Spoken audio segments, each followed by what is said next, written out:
Ron Ortiz, Yes. Dr. Archambault. Yes. Adoption of the minutes for January 31 and February 1, 2022. Please review them for a moment.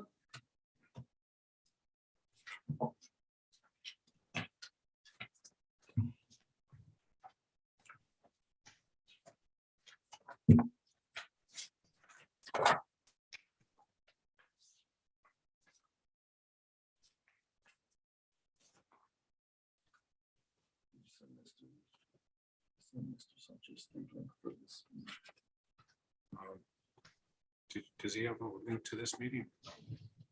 And he needs to have the link. Oh, wait. I'm gonna pause for a moment. It's on the website, but she'll send him a direct link.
Let's continue. Any, is there a motion to approve the minutes as presented or amended? Is there a second? I second. Motion is made by Ron Ortiz and seconded by Alicia Lunchdown to approve the minutes for January 31 and February 1, 2022 as presented. Roll call, please. Emily Hunt Daly. Richard Jones. Alicia Lundstrom. Here.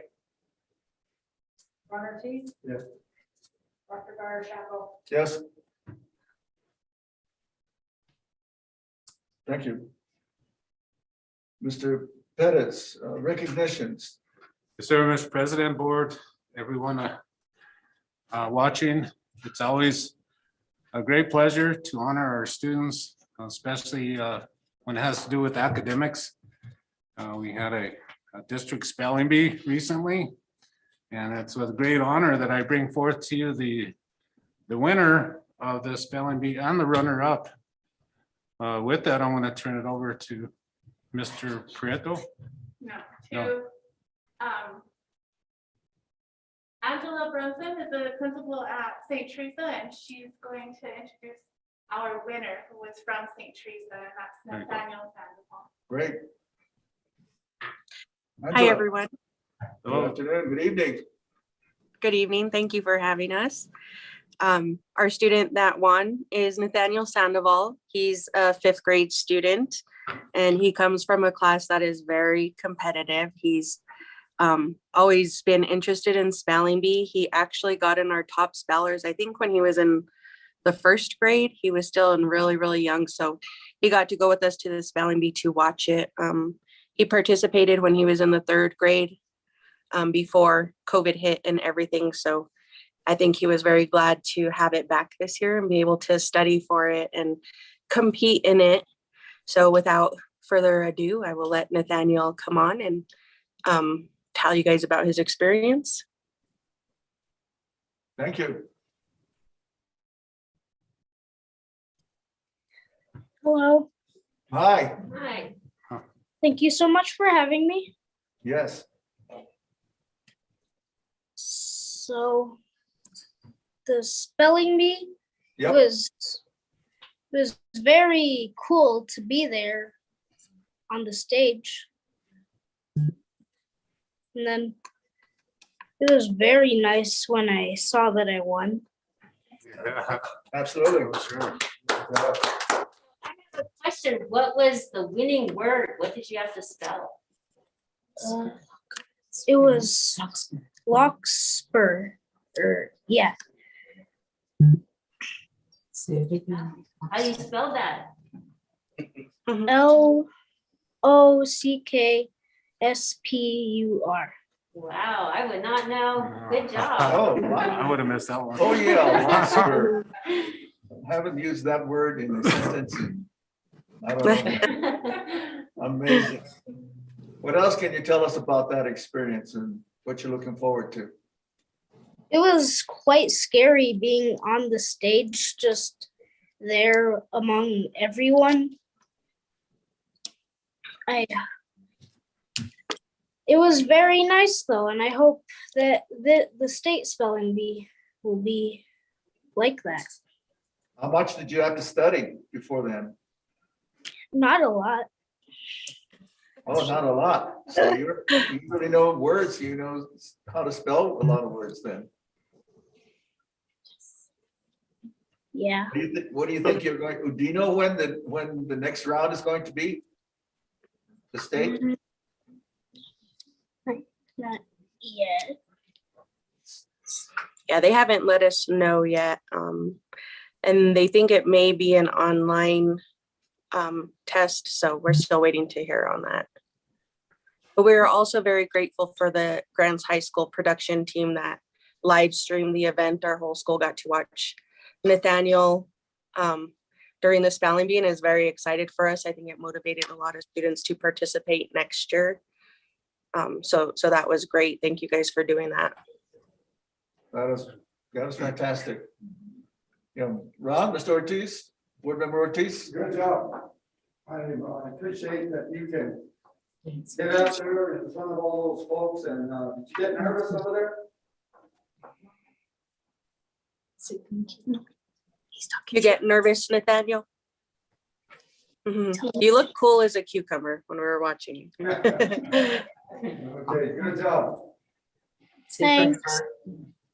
Thank you very much. We wish you luck at the state competition. Thank you as well. Thank And you who- for the support. Who's your teacher? Miss Mendez. Congratulations to her too. I'm sure that she is very proud of you, just as the other teachers are, but that's super. Yeah. All right, Thank you. Yeah. And then runner up. And then we have the runner-up, who is Miss Hannah Parole, and she's a student at Los Alamitos Middle School. Hannah? Where you at, Hannah? There she is. You can see the top Hannah, of can you your, unmute?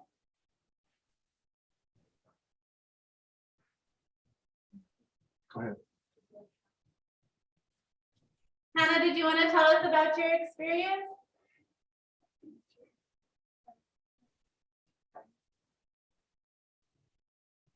Can you hear us, Hannah?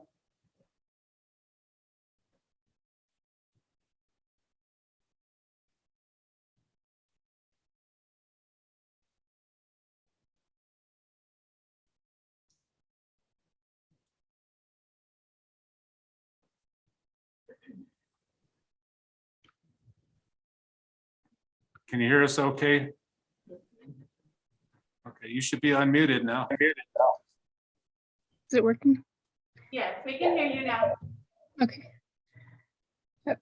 I was nervous. Absolutely. Still nervous, I bet.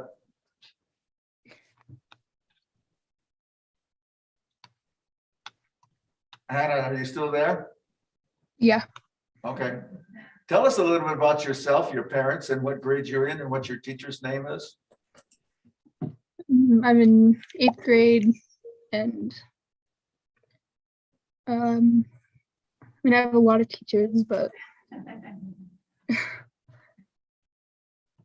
yes, Miss Triplehorn was like, Is Triplehorn is your teacher? yeah. Science teacher, okay. And your parents' names? April Pearl and Tim Pearl. Okay, I didn't quite catch that the last time.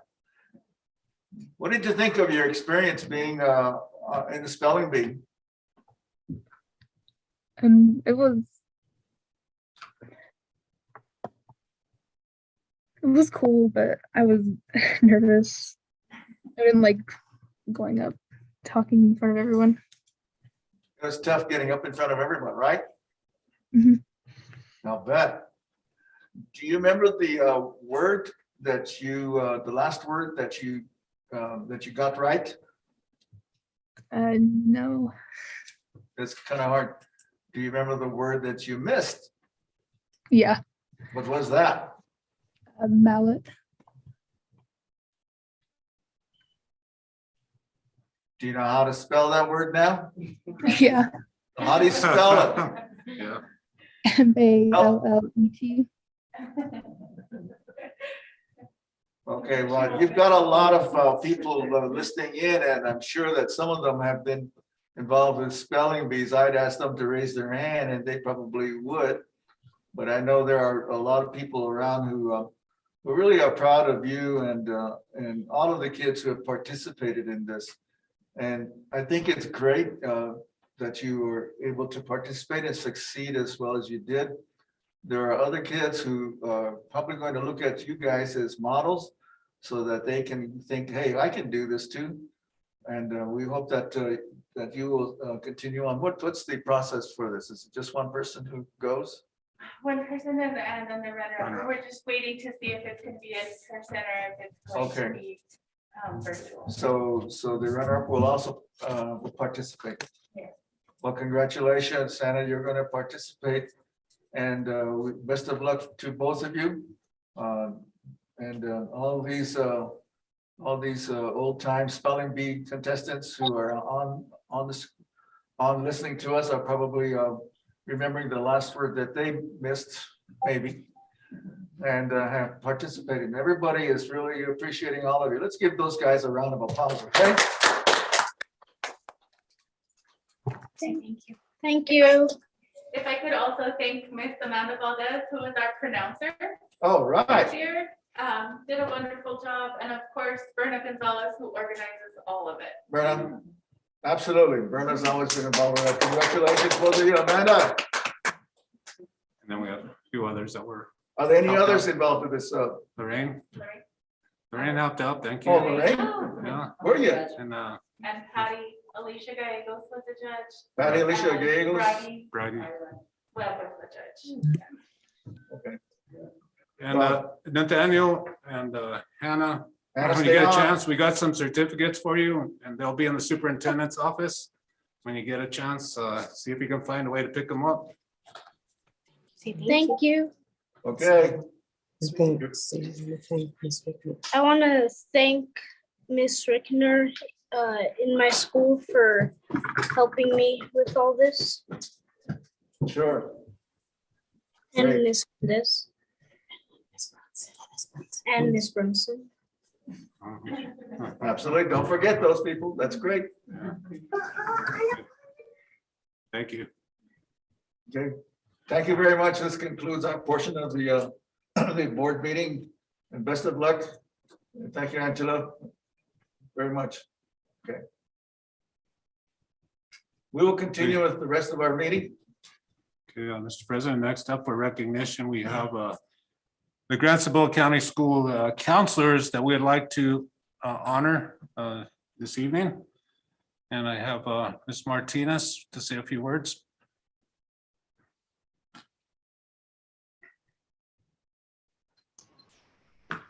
Good evening. Can you hear me?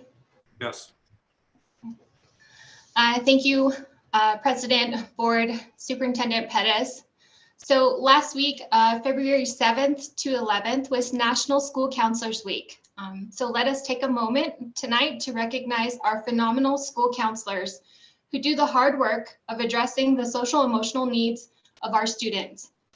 The work of our school counselors embodies the Grant Isabel County Schools mission by addressing the needs of the whole child and building a person for life every day.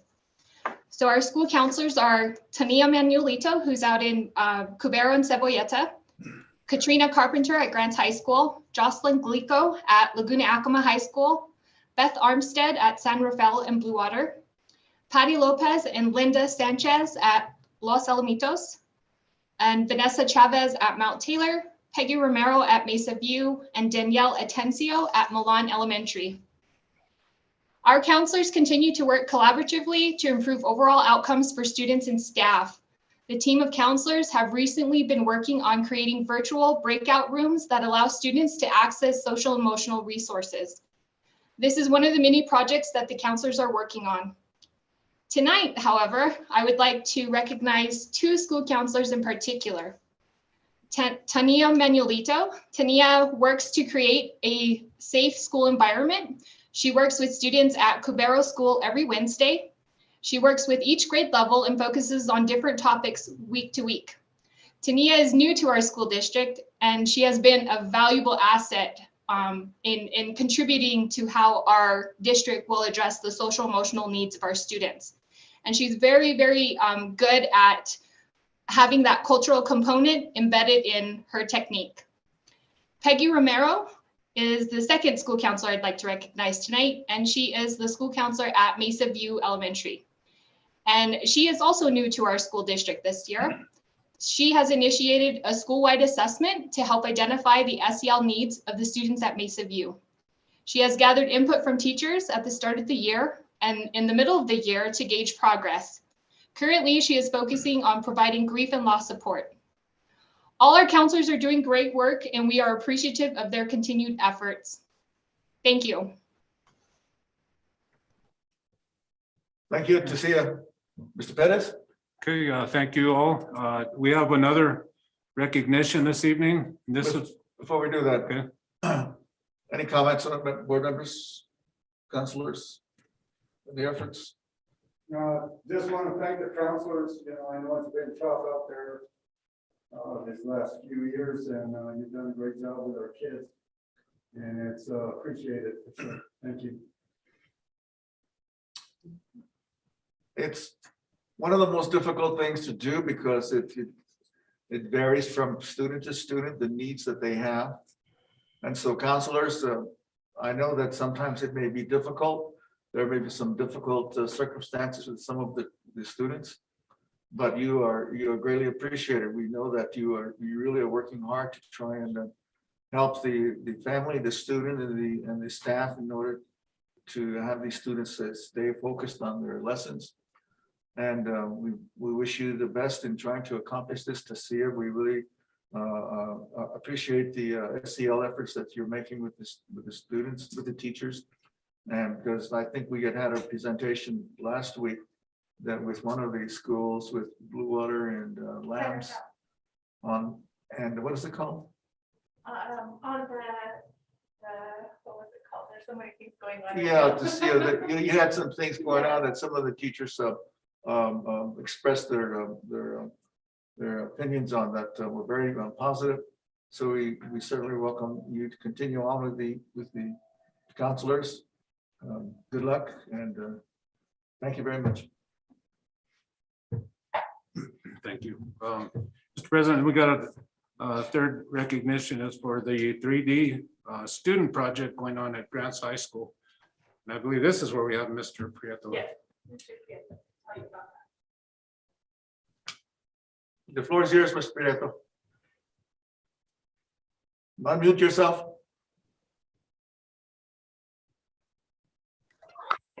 How's it going, guys? I'm Marcos Prieto, Mr. P, and over the Christmas break, we did something pretty cool with a pre-K class that my wife works with.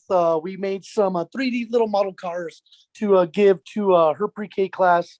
So that was really neat. All of my students really kind of enjoyed it. So, that was kind of a neat thing for us to do some inter-school relationships and try to hopefully build something more for the future. We're trying to do some more graphic design for the future, and hopefully, yeah, you guys can see a picture right there. Thank you for sharing that picture. They were all super excited. They all sent me a video saying they were super excited. And, it's just a fun class where we do a lot of 3D printing. We talk about graphic design futures and, hopefully something that is going to extend, kids into college and or being entrepreneurs and starting their own graphic design businesses one day. I have one of my more outstanding students here with us in the meeting as well. Hopefully she could say something, a bit or two about it. But, everybody that comes to that class, all seems like they have a lot of fun, and hopefully it builds the bridges for architecture and a lot of future stuff. So the student that I have with me is Kailat Garcia, and I would like to see if she could talk a little bit about the class and this particular Christmas project. Hi, my name is Kailat Garcia. I am a junior at the high school and a student in Mr. Prieto's studio design class. We design many cool things in this class, all using the SketchUp software. Major things we've designed are castles and houses, and we went very in depth with them. For example, we would model objects like TVs and ovens for them and use cool color palettes.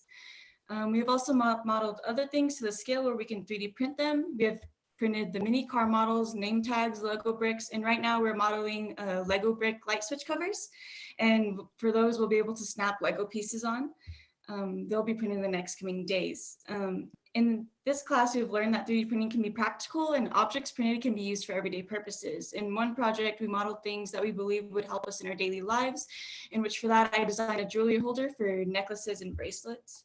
Every project in this class has been fun and lets us test our creativity and critical thinking skills in SketchUp.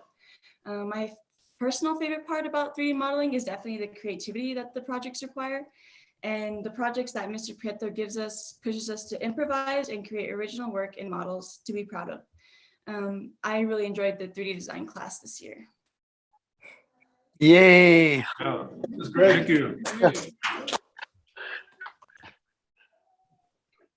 Others?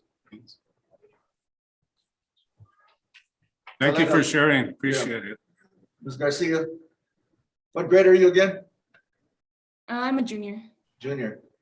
What I could hear from you is you really enjoy the creativity, the ability to improvise and to develop things that are of interest to you. And it's always a very, I think every kid likes to have a chance to do that during the school day.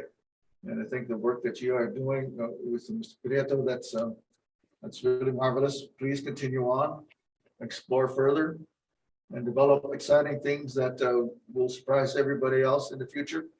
And Mr. Prieto, congratulations for doing this, and keep up the good work and make it happen.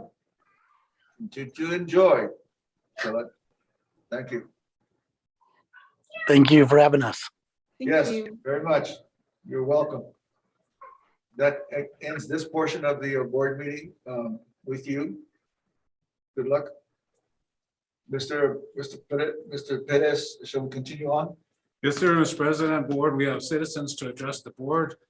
We do have a person signed up this evening, and that would be Lieutenant Governor Lloyd Felipe Sr. from the Pueblo of Acoma, who would like to address the board. Let me, before we get started on that, I need to remind all of those who are interested in presenting to the board that the policies for having any citizens to address the board is in our policies that you can access. Also on the agenda, we describe the way in which you can present. I am responsible for recognizing all speakers and making sure there's proper order. And there's a maximum of 5 minutes today for you. What I also want to remind you is that that in your presentations, we strongly encourage you to be as courteous as possible and realize that there will be no action or discussion by the board during this time, and all matters are referred to the superintendent. And we ask that respect and courtesy be extended towards the board and the administration and staff during this time. We discourage any negative comments made about anybody, because we like to feel that we can have citizens interact with us in this brief. We cannot interact, but you can communicate to us those things that you need. So,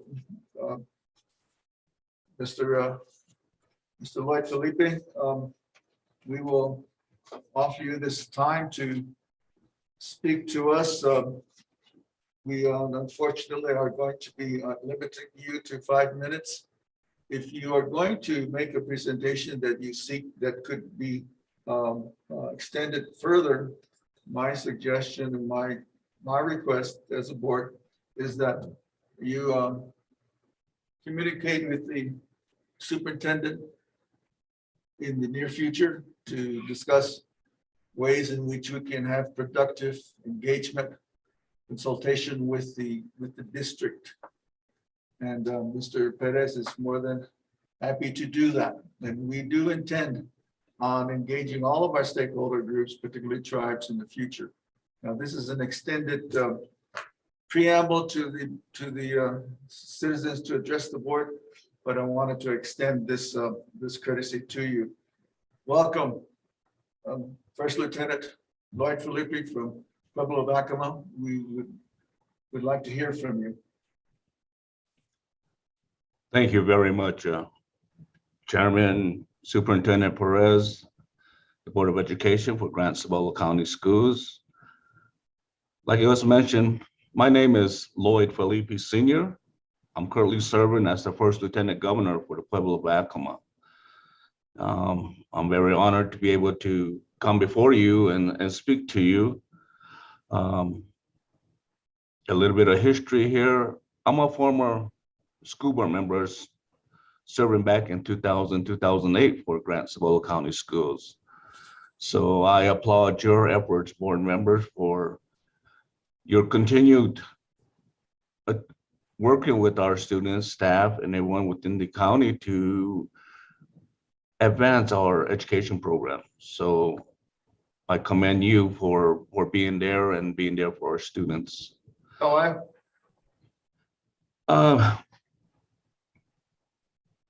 one of the things that I wanted to mention tonight is that I've been in dialogue with Mr. Delton Martin for the Student Success Program, as well as having dialogue with Roseanne Pascual, the coordinator of Inclusion and Diversity, regarding, in particular, the Acoma students, their progress.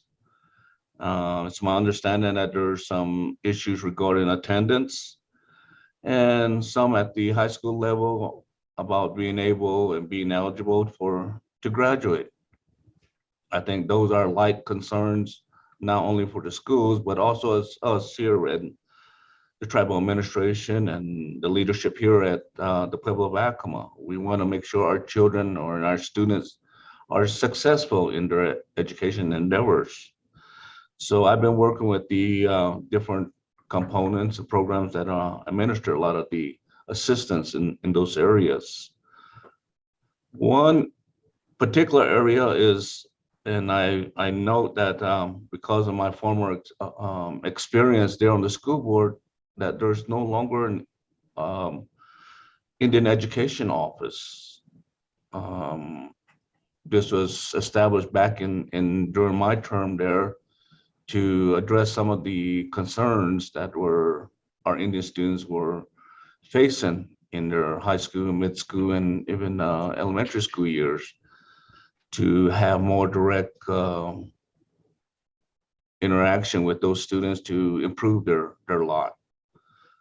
I'm not sure what the status is right now, or if that's been broken down to establish to the different components now within the organization. But just a question I ask right now is there still such a thing as the Indian Education Office? And once I finish, I'll let you go ahead and respond to those questions I have. The other thing I have to actually report to you is that just like everybody else in our community, we're facing some difficulties in the pandemic, COVID-19. It's impacted not only our community, but our students as well. And one of the things that we're working on here at the Pueblo of Acoma is to provide medical assistance and medical help to our students and parents and all community members there at the ACL hospital. And unfortunately, of all times, our hospital is facing some difficulties themselves. They're planning to limit a lot of the medical services there at the hospital. Our administration is working very hard with the Indian Health Service and the Department of Health and Human Services. First Lieutenant, you have a minute? Okay, thank you. And hopefully come to some resolution for the treatment, especially of the COVID-19 people that are impacted by that. But I thank you for the time to meet with you all. I just wanted to introduce myself to you as well as the superintendent, that I will be the contact person for our Pueblo here, along with our Dr. Melissa Riley, who was our Department of Education Director, to provide you with any assistance, to provide you with any input that we need to probably talk about and have good commission, collaboration, and coordination of our Indian students there in the Grant Cibolo County School District. So with that, I'll end my talk here. And again, I just want to thank you for giving the opportunity to address you tonight. And I wish you nothing but commendation for your efforts there at the school board. I know it's difficult. I've been there, and I commend all of you for working in the behalf of our students.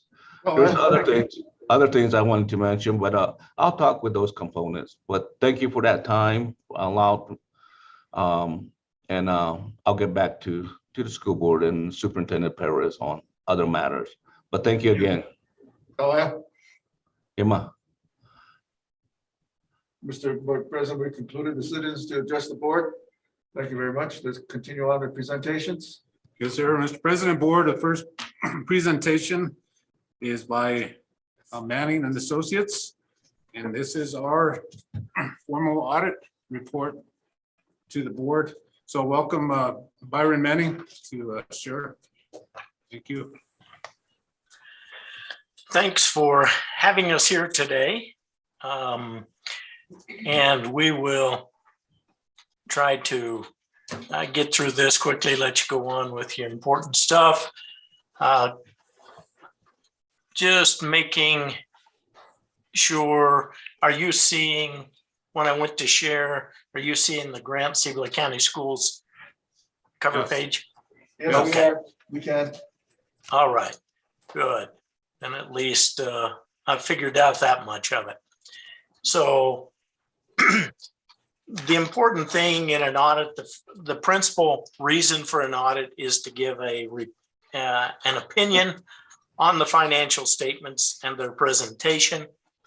That opinion is on pages 4 and 5 of the audit report. And that opinion is an unmodified opinion, which is the best opinion possible to receive. So it means that we don't have any major issues with the financial statement presentation as they are. The first major statement is on page 6, which is your statement of net position. Mr. Yes. Manning, would you hold on a second while I find these pages? You bet, no problem. Because we consider this an important report. All right.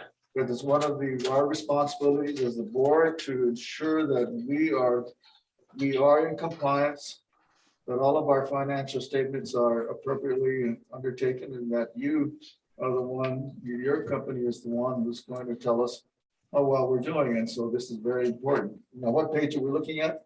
The opinions were on opinion was on page 4 and 5. And so All right, The big thing is that it is down at the very bottom of page 4 is where it states that they present fairly in all material respects the financial position of the district. And so I'd that like is you what to- you're looking for. Mr. Manning, I want you to read Yes. that. I want you to read that statement, please. Okay.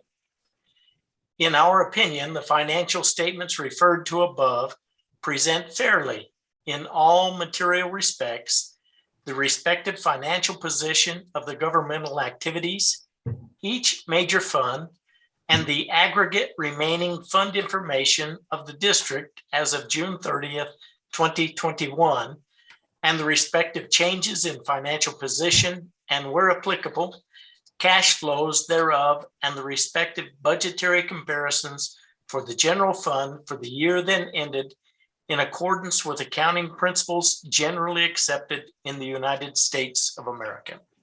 Thank you. You bet. And so there's a whole lot of other verbiage there to read through, but that is the important paragraph in the opinion. Basically, what you're looking for on it. And again, if anybody has any questions as we're going through there, don't hesitate to stop us and ask. We want to make sure everybody understands and any questions are answered. Hey, board members, if you have any questions, feel free to comment. I think that's important. On page 6 is the statement of net position. Down at the very bottom of the page, almost, you can see the statement of net position is a negative about 7 million. Most districts have a negative position, and that is because of the ERB and RHC amounts allocated to the district.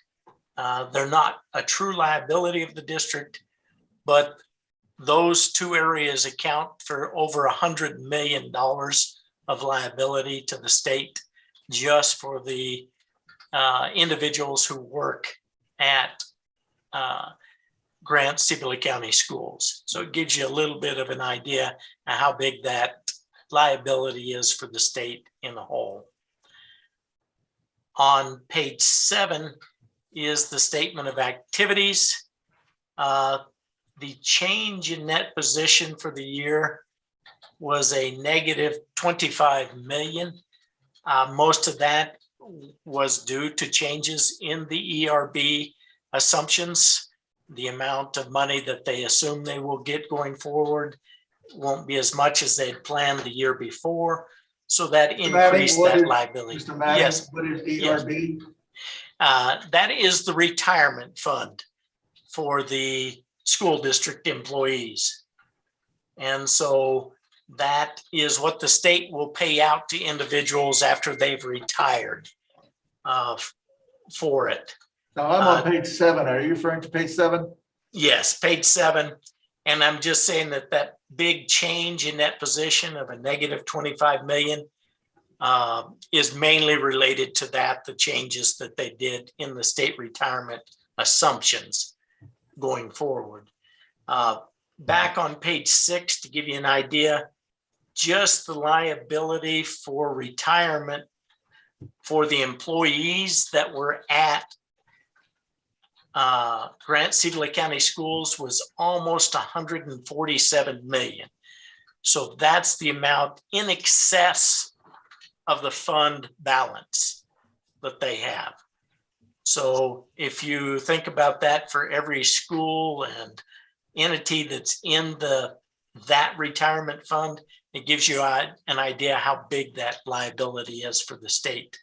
That's the one that says 146 million $883,116. Yes. That's just the deficit that exists for those employees that are employed by your district, not the state as a whole. So that's a real big number when you're looking at APS, how big that number is. So that's just to give you a little bit of a sense of for it and why your number is negative down here is principally, and the OPEB number, which is kind of the medical insurance for retirees, is the 20 million in the hole.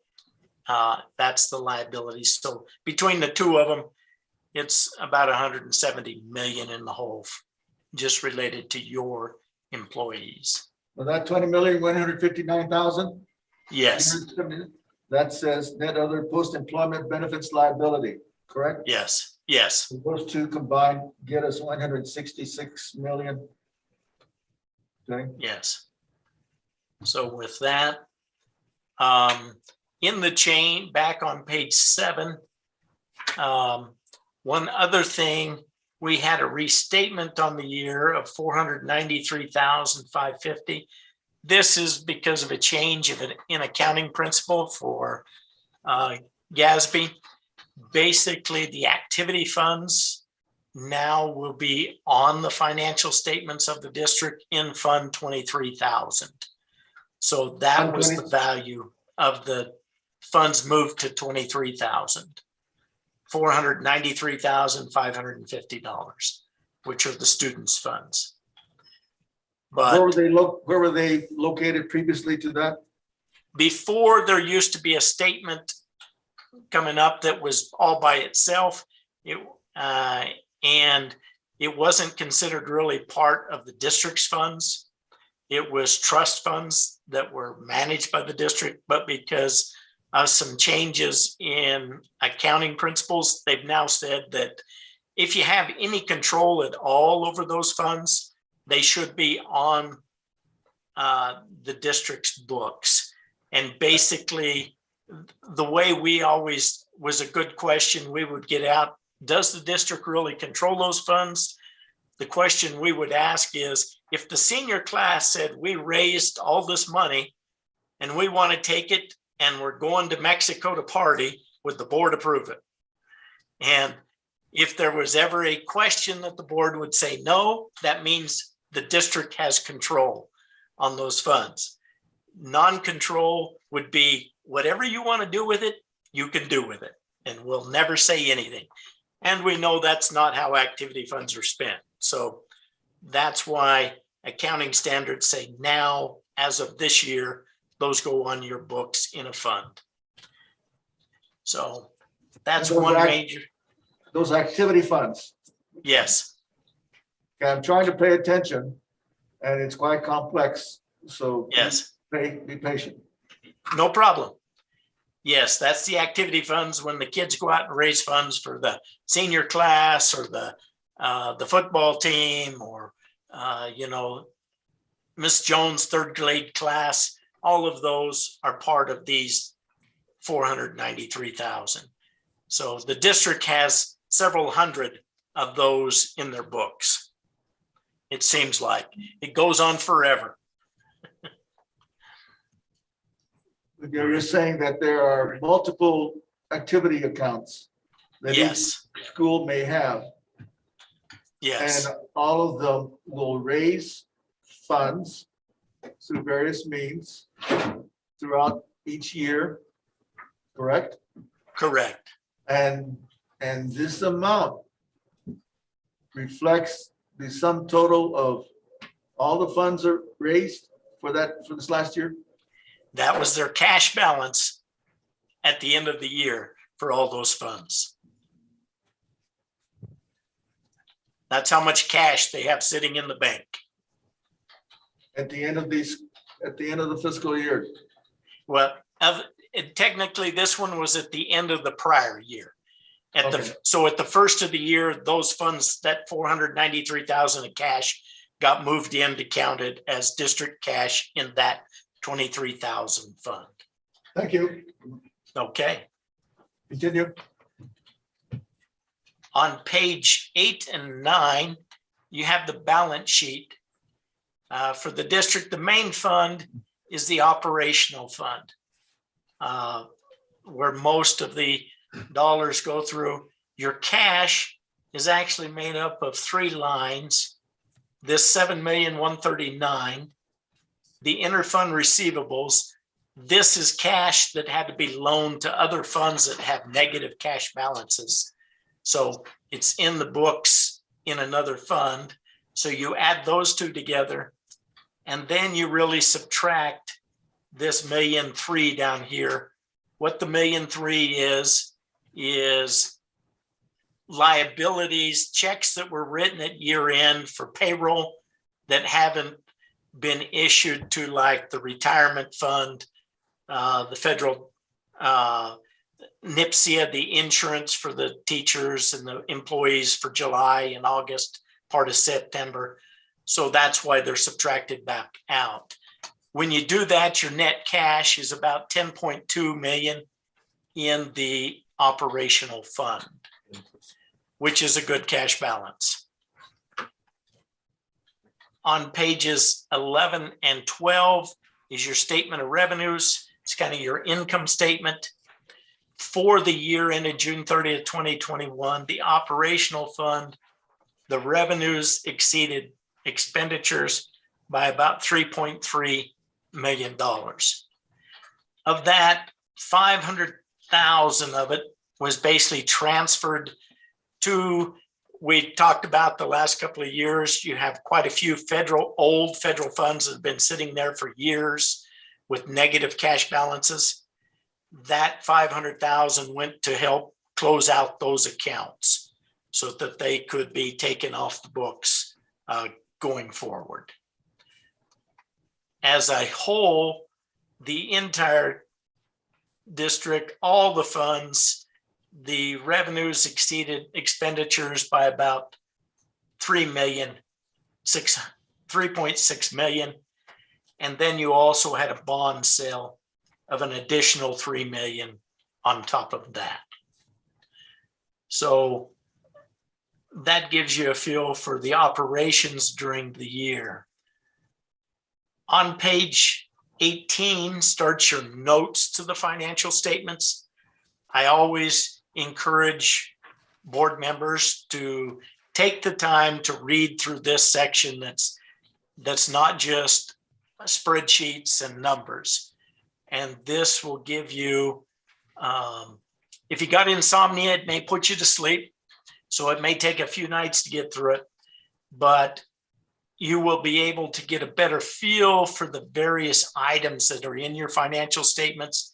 If you read through this, it gives some of the policies in the state, national, and then also it gives you time to look at each individual areas that are major, like your cash and temporary investments, your receivables, your interfunds.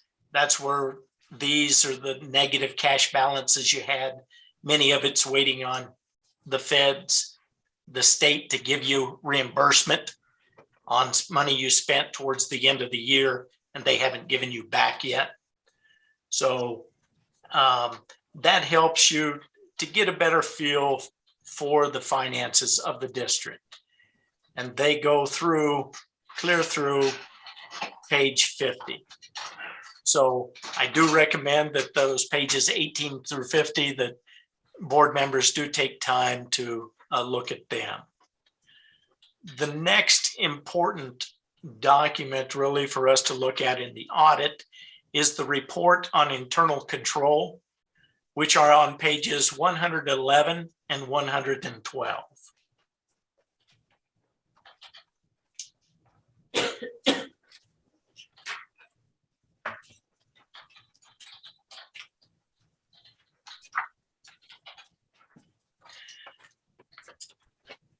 Now, the report on internal control, we don't give an opinion on your internal control. It's more of a negative assurance. Basically, we tell you what we found in our testing and where those things go. At this point, I'm going to turn it over to Chris. He's going to kind of walk you through the report, these couple of reports and the findings, which are always key issues that members of the board always want to know about. So we'll turn it over to Chris now.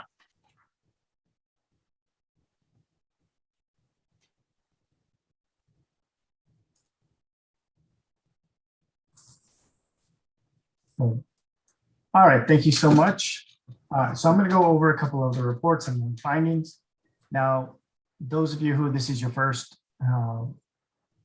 presentation with us, going over your audit findings, we go in pretty good detail to let you know exactly why we have the certain findings that we have, but also to give you an understanding of what a finding is. And so first thing we're going to do is going to give you a definition of the 3 types of findings that you can have. The first and most severe would be material weakness. The second, less severe, is going to be a significant deficiency. And the third and least severe is the other non-compliance. So a material weakness. Would you repeat? Is a Would you repeat the scale again? Certainly. So the most severe is a material weakness, and then a significant deficiency, followed by another non-compliance. Okay. So the definition of a material weakness is a deficiency or a combination of deficiencies in internal control such that there's a reasonable possibility that a material misstatement of the entity's financial statements will not be prevented or detected and corrected on a timely basis. We did have one material weakness for the year, and that is 2021-01. A significant deficiency is a deficiency or combination of deficiencies in internal control that is less severe than a material weakness, yet important enough to merit attention by those charged with governance. We did have a couple of significant deficiencies. Those are listed as 2021-02 and 21-21-03. Then for the compliance and other matters, they don't have a specific definition. These are typically findings that the state or violations of the state code. And these often have little to no effect on the financial statements. They have more to do with compliance. And in New Mexico, we have what's called a zero materiality level. And what that means is even if you have a $1 amount difference or a singular incidence of non-compliance, we have to put it into your financial statements.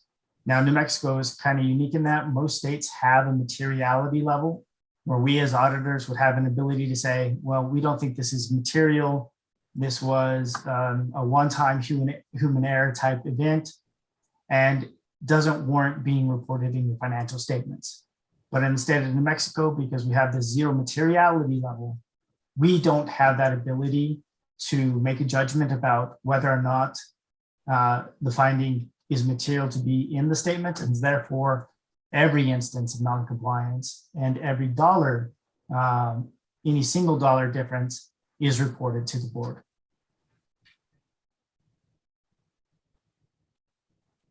Now, going to the next report, this is the report on compliance for each major fund. Since you had a single audit, we conduct an audit of your federal funds. We select a certain sampling of your federal funds to audit for additional testing. And we perform many of the same tests that we do for all of your other financial funds. And we provide a statement, an opinion on your federal funds.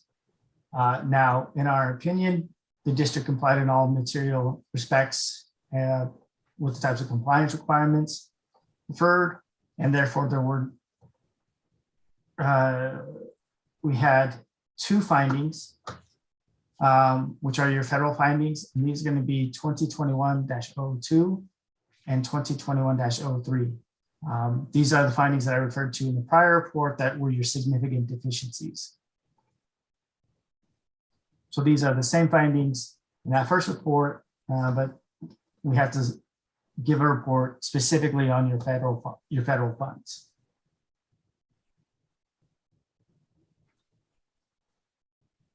Now, this chart, the schedule here that you're looking at, this is your expenditure federal awards. So this is every single federal program, every federal fund that you have, and the dollar amount that you expended.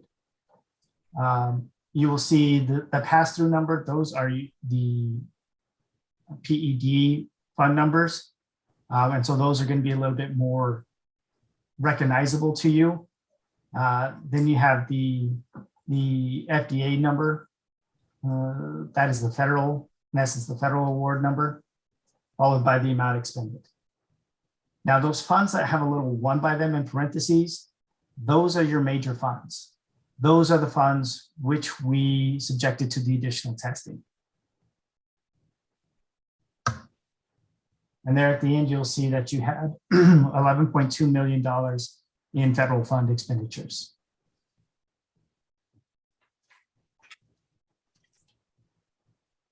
Now, this next schedule is just kind of a rundown, a brief rundown of your findings in a brief statement. It also states that we issued an unmodified opinion. As was stated earlier, this is your the best opinion that you can have.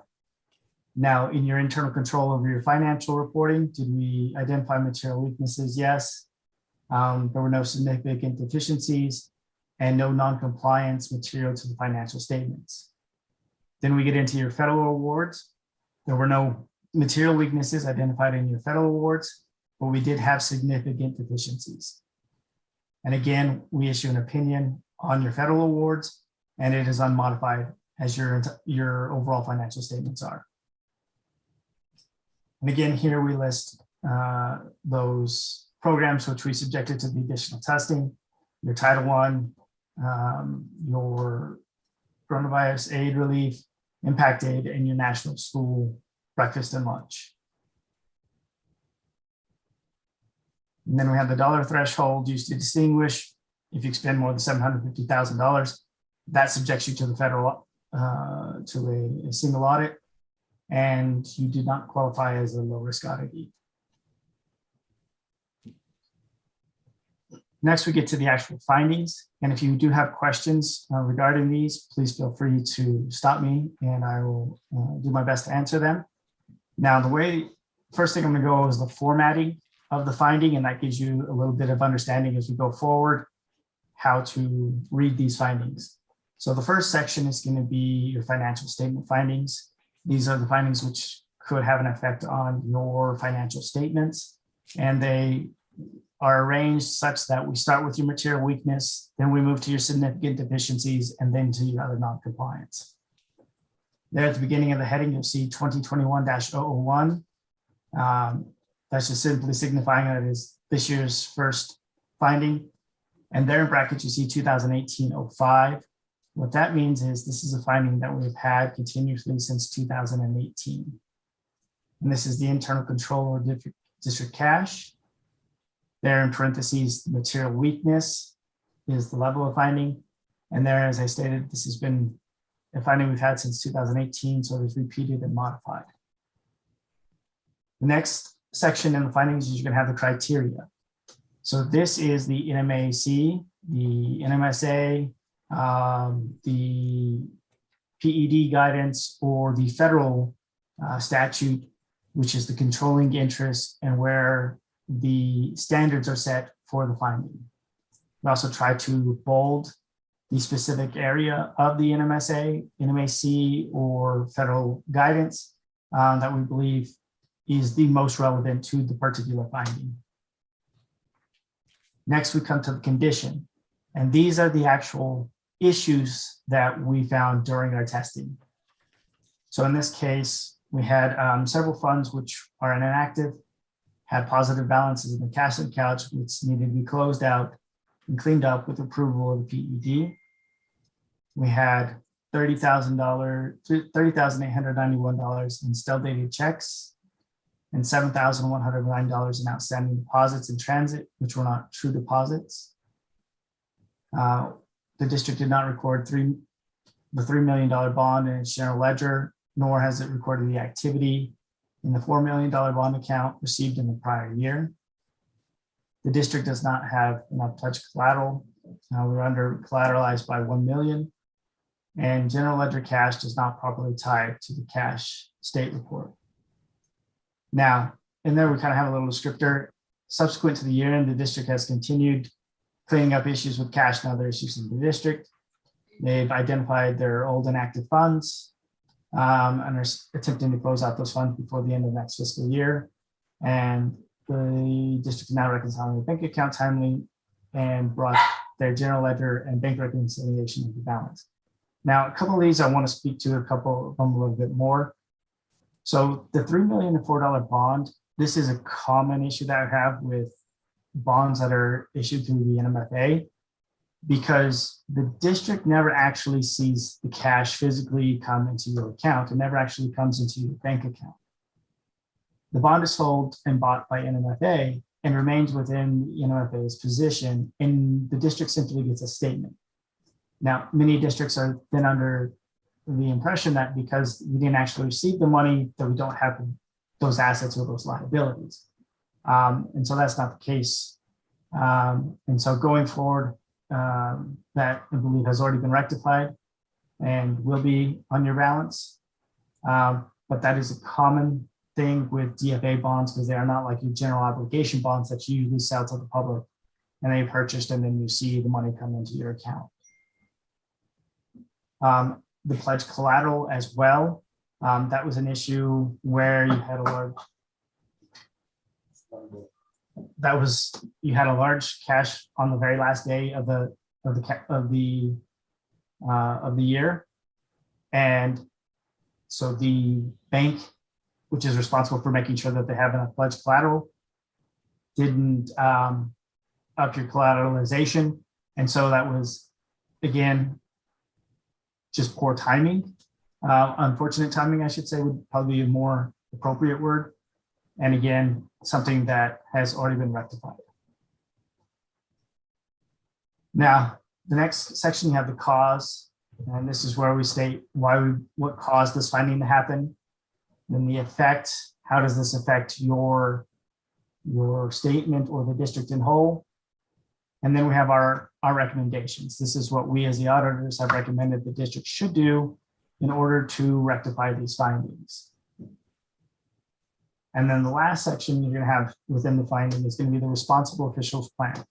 So this is what the district has stated, that the corrective action plan that they're going to do to resolve the finding, the timeline for completion, and the employee or employees who are responsible for meeting that timeline. So you as board members, this is what you want to look at. So if you want to follow up with the business office in a couple months, this is where you look to say, okay, who do I need to speak to about this issue? Where are we? So that was your material weakness. The next section is your federal award findings. These were the significant deficiencies. The first one is procurement, suspension, and debarment. Now, federal findings, we also have an additional section. Where we would you stop, please? Certainly. We have this can go through the finance committee. Sure. First, we could have an audit committee. But basically, what we need to do is to have you guys report, administration report on the progress made on these items identified, so that there'll be an initial review of the progress. And then we would up the full board to get a complete progress report. And typically what we do, Mr. President, board, is we draft a corrective action plan for each of the audit findings. And I believe Mr. Maldonado might already be on that. As part of the process, part of the audit process, we always do a corrective action plan for every one of the audit findings. Mr. Maldonado, are you on? Yes, I'm here. Okay. Did you want to add to that? I think that we, as Mr. Mang and Chris has already stated, we have made some changes already based on the initial findings when they gave us when they left. We have already made some progress on this, and I'd be more than happy to bring that progress report to the finance committee and then to the full board whenever you're ready for that. Does that help? Thank you. Thank you. Continue. All right. So with your federal earnings, we also have a little section there at the top that gives you specifically as to which federal program we had the finding in. Now, for this procurement suspension and debarment, what the federal government requires for any federal fund in which you have a single vendor who's received more than $25,000, the district must verify that the vendor is not on the suspension and debarment list. And so this is a list of companies who are barred from doing business or receiving federal dollars in any manner. So for the child nutrition, the school lunch and program, that was not done. For which, excuse me, repeat. That was for your school lunch and breakfast. Where's that listed on that page? That'll be there at the very top underneath the title. Okay. So you see that assistance listing, that 10.553 and 10.555. You will be able to find that in the schedule expenditure federal awards. And so that'll be your, give you a clue of where that fund was and what the expenditures were for that fund for the year. Okay. The next finding is 2021-03. Again, this is a repeat from 2018.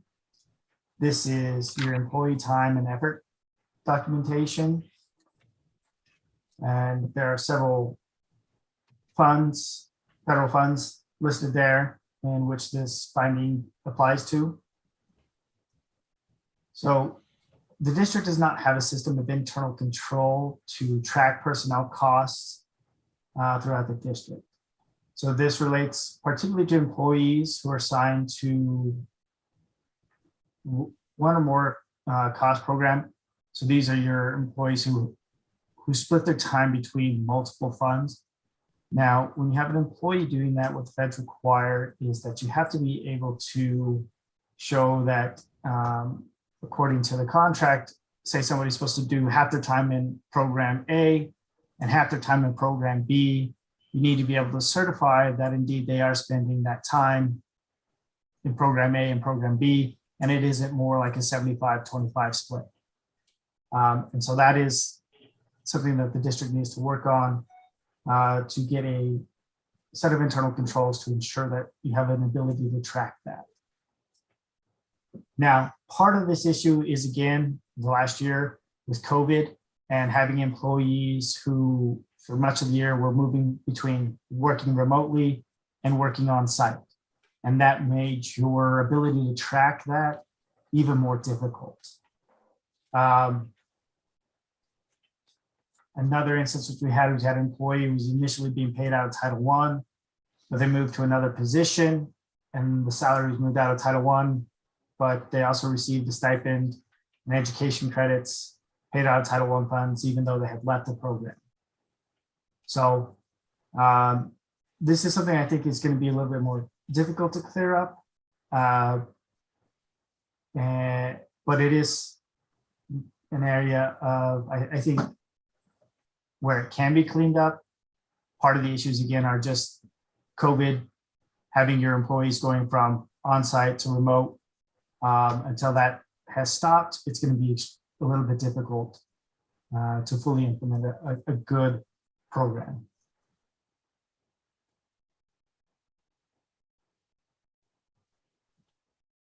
Okay, so that is all of the material weaknesses and significant deficiencies. And now we get into your other non-compliance. The first one here is your background checks, contracts, and licensing. And during our review, we had 7 files in which we reviewed. The district did not have a federal FBI background check on file for the employee. And the district hired an employee who did not have an educational assistance license in an education assistance position. The employee was employed from December of 2019 to November of 20.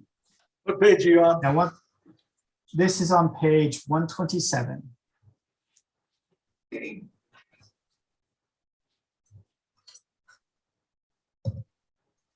Okay. Now, another thing I'd like to highlight directly underneath the condition, when you have a repeat finding, and we're going to say in the prior year's audit, we found X number of issues. And so what that will give you an idea is also you can look at how that finding, how many instances we had or the dollar value in the prior year. And then you can immediately see how does that compare to this year. And so for an example, there were 18 instances with no FBI background check in the prior year, whereas this year there were 7. The next finding on page 128, deposits not made within 24 hours. So one of the 25 items that we tested, deposit was not made in 24 hours. So this was a deposit of $870, which was actually a collection of receipts received between September 1st and September 4th, and then deposited on September 8th. Now, this is an area in which the PED has imposed more stringent controls on school districts than, say, municipality and most other government agencies within the state. Most other agencies do not have this 24-hour requirement. It is just simply in a timely manner, which is more subjective to interpretation. But the PED has given school districts a hard deadline of 24 hours or one business day.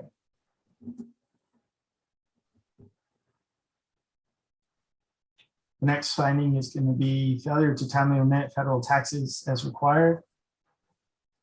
The district failed to make a tax payment for withheld checks. The amount of the taxes withheld exceeded $100,000, and as such, put the district on a next day schedule. The pay date was September 18, and the payment was made on September 28. And then the district's 8/7/2020 payroll had to be adjusted from the original payment. Payment adjustment was completed correctly, but the 941 form was not adjusted to reflect the change in deposit. So this is something that I believe has been resolved with the IRS, if I remember correctly.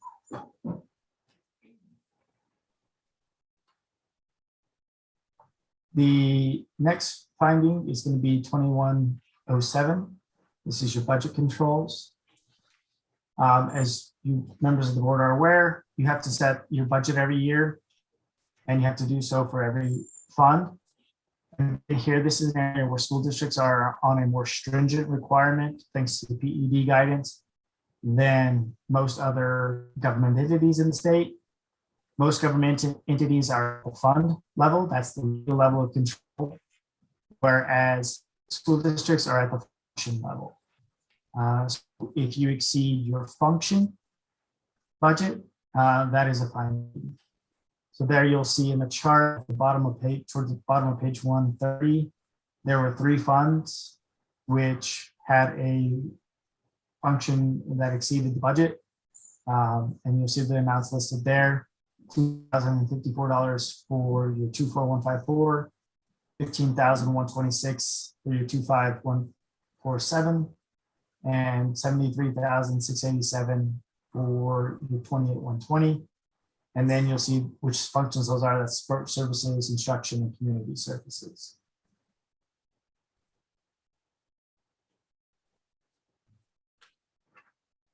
And that is the list of findings that we had. And this final page here, 132, this is basically a summary of your prior year audit findings, where we list all of the findings that we had in the prior year. So what you see is broken out as first is the financial statement findings, followed by federal awards and the NMSA findings, again, in your level of severity. And then At the end of each of those findings and the title of them, we have either repeated and modified, or we have resolved. For those findings which say repeated, modified, those are findings which we had in the current year, as I discussed earlier. And then we have those findings that you had in the prior year, which have been resolved by the district.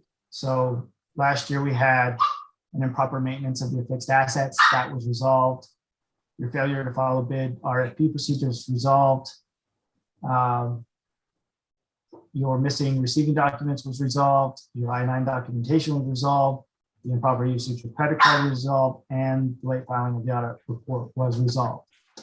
So compared to the first year, the district has made significant improvements. Those of you who were here with us our first year, when we had, I believe, 18 or more findings. 23. We had 23 findings. So a significant improvement over the years by the business and the administration. So that concludes my presentation. Are there any additional questions for me?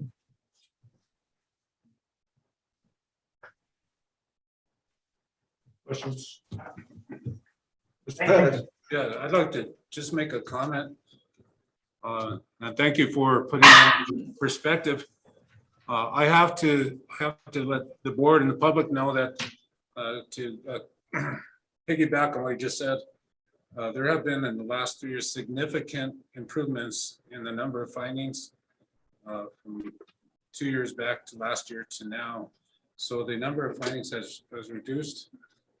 We do have a very thorough auditing vendor here. And I have to give kudos to our financial team, Mr. Maldonado, and everybody who's worked around him to work through these audits and improve them. A couple of things I'd like to take note of is we're continuing to fix those past years due from the state. I think we've made significant progress. You see where there's a $500,000 payment to that to help fix that. That's been years of unreconciled differences and those accounts that are now getting cleared up. In addition, I want to make it clear that when you see the background checks, I don't want it to be interpreted as we have people running around here without any background checks. There was a process that changed in which the PED, we used to be able to accept the PED background checks, and that change happened pretty abruptly in the middle of everything that we're doing. So the background checks that used to be acceptable to PED were no longer acceptable. So now we had to switch to a new system. So we have a new system of background checks in which we were jumped on immediately, but there was also a little bit of it's a little bit of cleanup that we had to do in HR because of that. So anyway, just wanted to give that a little bit of perspective. There's always work to do in this, and in my past experiences, I don't know of anyone who's had 0 findings. But when we do get the findings, we do get on it. And thank you, Mr. President, for pointing that out. I know that Mr. Maldonado takes it seriously and jumps on it. And once again, I just wanted to make sure that we acknowledged the hard work of the finance department. So, thank you. And I want to point that out as well, that the improvement over the 3 years that we've seen from the first year to this audit, which was the 3rd year. So really have had 2 years to make changes. And as he mentioned, we're known as a tough auditor. Having been a finance director myself and others on our team, school finance people, we do know it and know what it's supposed to be. As he said, we've been auditing about 10 years and we average probably 8 school districts a year. We've only ever had 1 school district get a perfect audit, no findings. So that happened once with a small district. It's tough especially with the state, with it's no materiality level. So to point it out, like these findings down here, as Chris mentioned, the NMSA findings. If you were in Colorado, most of those would never be a finding, or Arizona, but only because we're in New Mexico, we have to point everything. But it's good for you as board members to know, and it keeps the finance department on their toes. And we expect that a few more of these things will come down. The other thing that's important to point out is how the number of material weaknesses and sufficient deficiencies have changed. I just quickly went back to look. In the first year, you had 4 material weaknesses, and you had, I think, 5 or 6 significant deficiencies.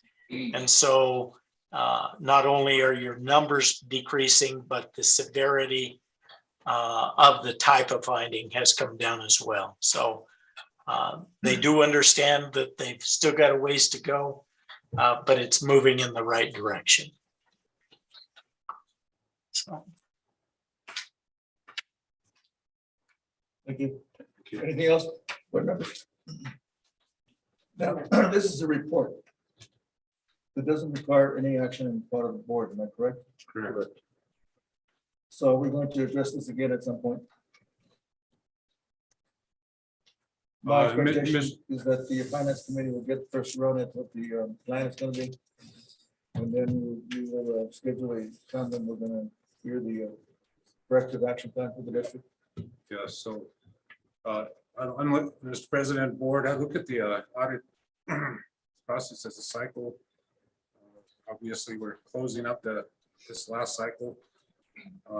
I saw embedded in here, and you probably noticed that there are some corrective measures being taken already. That will be reported to the board, to the finance committee, as Mr. Maldonado pointed out, that we'd be glad to share all of those details to the finance committee as we move forward. Thank you. Thank you very much. We appreciate the presentation. It's quite thorough, complex, but we will get through this and hopefully see another year with improved, even further improved. I will point out one thing, that you should actually have an action item every year on your audit to accept it. So if you don't have it on tonight, you should put it on another board as an action item of accepting your audit. Thank you. Okay, thank you. Continuing on, Mr. Perez, Finance Committee. Is that correct? Yes, sir, Mr. President, board. So we placed this presentation on here so that our finance committee could keep the board as a whole abreast of some of the topics that are being discussed at these finance committees meetings. And the last meeting we had, Dr. Shampo and Mr. Ortiz were part of the finance committee, and we placed this here so that we'd have the opportunity to share. Yeah, and Brown and I, we can comment a bit. What was done was to review what the state says the role and function of the finance committee. It's a subcommittee of the board, and it has a range of responsibilities, and so it'll be a year-long committee involved with all aspects of the district. It's sort of like the committee that gets the first cut at whatever is going to be possibly presented to the board in the future, including the budget, audits, a variety of other things. And so we've met twice, I believe. We'll meet again soon. We met with Mr. Maldonado and Mr. Perez. And we discussed the timeline for the budget, what's going to happen this spring with respect to the budget, which led to some actions that we thought was important, which was the review of the budget, also including some of the board members who wanted to see a strategic plan workshop. So that was also not necessarily part of the committee, but it also fits into, we call it strategic budgeting. because you need to build your budget based upon your strategic plan. So that's why that was important. So what the finance department did was to provide us an overview of the budget calendar, and we made some suggestions. It was quite informative. Ron, any thoughts, any comments? Just that, that's several times, like you said, and believe that we're putting a great plan in place to meet the needs of our students and the needs of our classrooms for the betterment of education for our kids. Another comment on the stakeholder involvement, and most of you guys know who they are, but one important thing is that me and Dr. Guy are on that finance committee, and I think that really will bring some peace of mind to our board when we come back and bring a report on where we're headed and what's happening there. And just want everybody to remember also that our unit value is, we haven't got a unit value as of yet that I know of. And that's a very important piece that we need to consider as we move on with the process. We're taking it in a different area to get our board members involved to place different monies or different projects that you guys might want to see, maybe baseball fields, different education type of things. And we're calling this sort of putting money in different buckets and find where these monies that we can get to put them in those buckets to make that happen. And I think that's real important that we can start moving some of those funds around because there's some money out there. And one other thing that we really got to consider and look at is the operational funds on salaries, maintenance, benefits, and liabilities. That takes a big chunk of our money, so we got to be aware of that for sure. Other than that, thank you, Mr. Board President. We don't have our unit value? Not that I know of yet. Not yet. Yes, so the spring budget workshop's actually this week, starting tomorrow. I believe Mr. Maldonado will be part of that. So we'll get the new spring unit value for next school year. And what I'd like to add, Mr. President, if I could, tied to your question, is that it's going to be exciting having this new unit value to see that it should include the big raises for teachers that we're celebrating to get our teachers paid a nicer salary. Looks like that's passed both the House and Senate. It's on the governor's desk to be signed. Looks like it's going to be. So that this supposed to be included in our unit value so that it's not an unfunded mandate, because we are being mandated for a new base for tier 1, tier 2, tier 3 teachers, as well as administrators. As you know, we've already raised our district minimum wage to $16 an hour from close to 12. So we made some significant changes at every level. Classified staff, teaching, and administrators should be part of that according to the news that I'm hearing. So unit value, it's usually announced right at the first or second day of the NASBO conference. So expect it probably Thursday. Sound about right, Mr. Maldonado? No, this is the winter conference. Oh, The spring budget Sorry. conference is in April. We'll get the unit value then. Yeah, But sorry. that doesn't preclude us from making our decisions about where we want to put money. And so I'm going to go over that in my presentation whenever you're ready for that.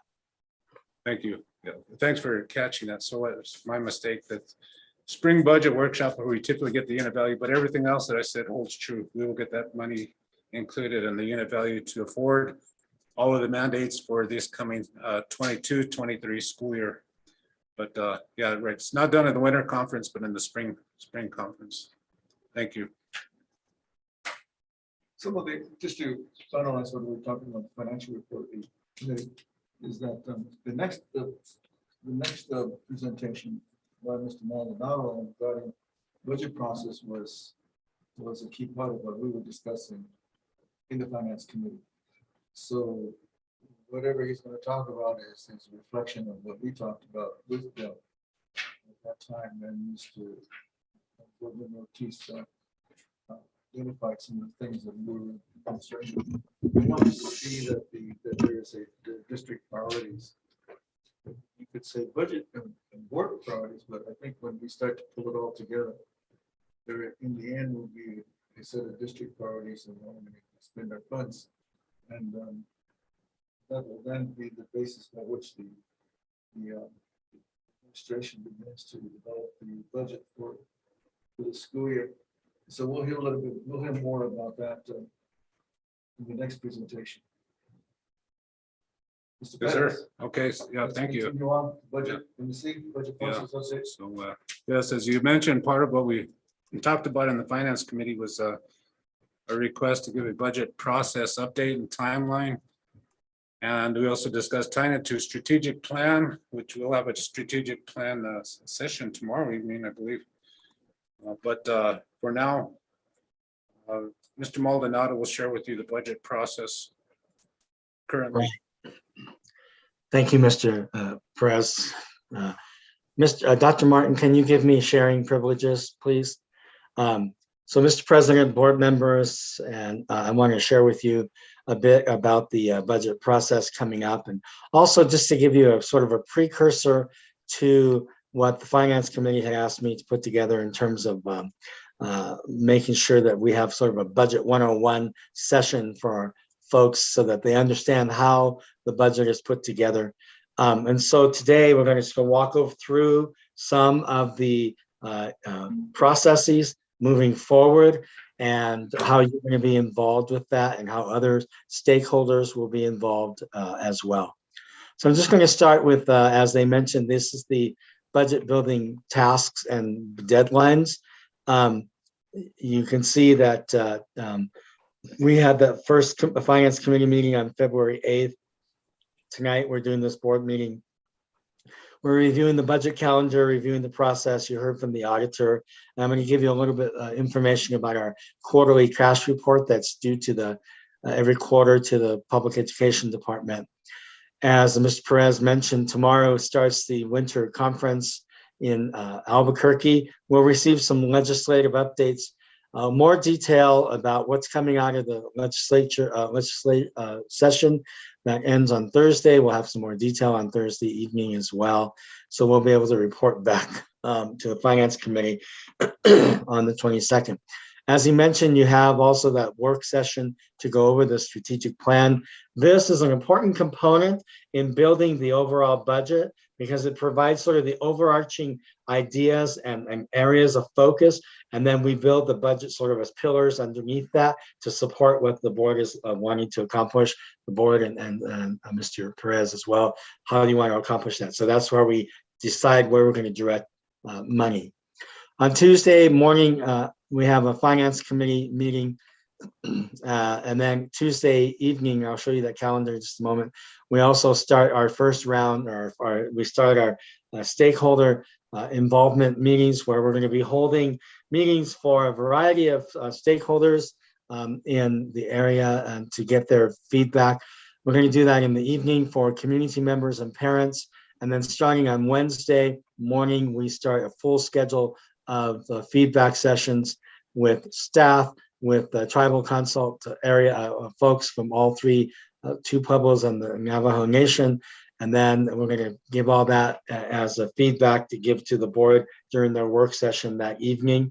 We'll do a sort of an expanded presentation on Budget 101 so that we all walk in with the tools necessary to decide how you're going to work on priorities. So the way I look at it is you're going to hear from the stakeholders over here. You're going to see how the budget is built and what requirements and what constraints we have over here. And then you'll be able to use that as you develop your priorities and within the framework of the strategic plan.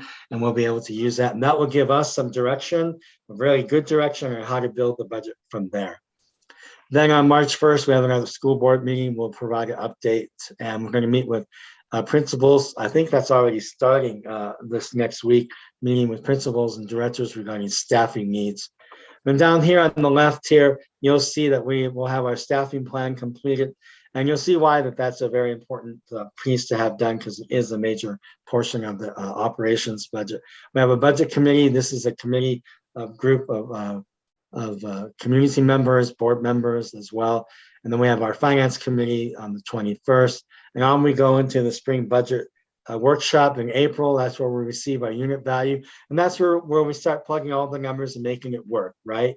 And that's where we can then put some final meat on the bones, as it were, so that when we come back on April 13th, you can review with the finance committee, the budget committee will review that budget, and then it will go to the finance committee and then eventually to the board for approval. So I do want to show you the membership. And let me just get to that point before I move on. Let me see here. Try again. So can you see this budget committee document? Yes. Okay, so these are the members of the budget committee. As you can see, they consist of a couple of board members, of course, Mr. Perez as well. We have Mr. So from the Navajo Nation. Miss Honey, we have Monica from the Laguna Department of Ed. Sorry, I don't know how to pronounce that. Miss Griego from one of our principals, Miss Paisano Suazo from the Pueblo of Acoma. Then we have Gary Atencio, Gabriel Cash, and then we have staff, Cynthia and myself, that serve on that. And these are the set committee meetings. We might add more as well, but this is sort of the committee there. And then, so that's that. And then we also have a set of meetings that are becoming. I can share that with you later. Now we'll go on to the next part of this presentation. Let's get back over here. There we go. So here's the committee members, and their task is to review the budget process, provide some input into how the budget is built, provide community input, and then recommend to the finance committee as well. So let's talk about the budget, just to give you a general broad idea of how the budget works. Right now we have about 35 different funds, and they're grouped into different broad categories. Operating funds that are used to fund the daily operations of the district. They include salaries and benefits. There are some funds, many of them, that are restricted. Mr. Perez, Mr. Maldonado, let's go back to the budget committee.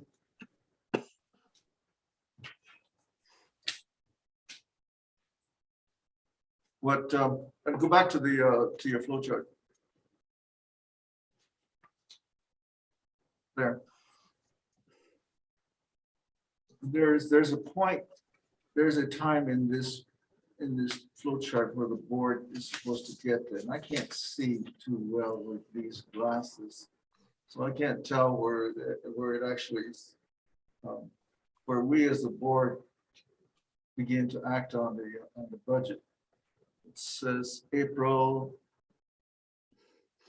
Have you reversed the order of these two rows? Have you fixed that? I did. I fixed that. Yes. Budget presented to the board on April 22. April 15th. That presumes, no, it's April 19th. I'm sorry, April 19th. Yes. But we're going to work on this as a board before then.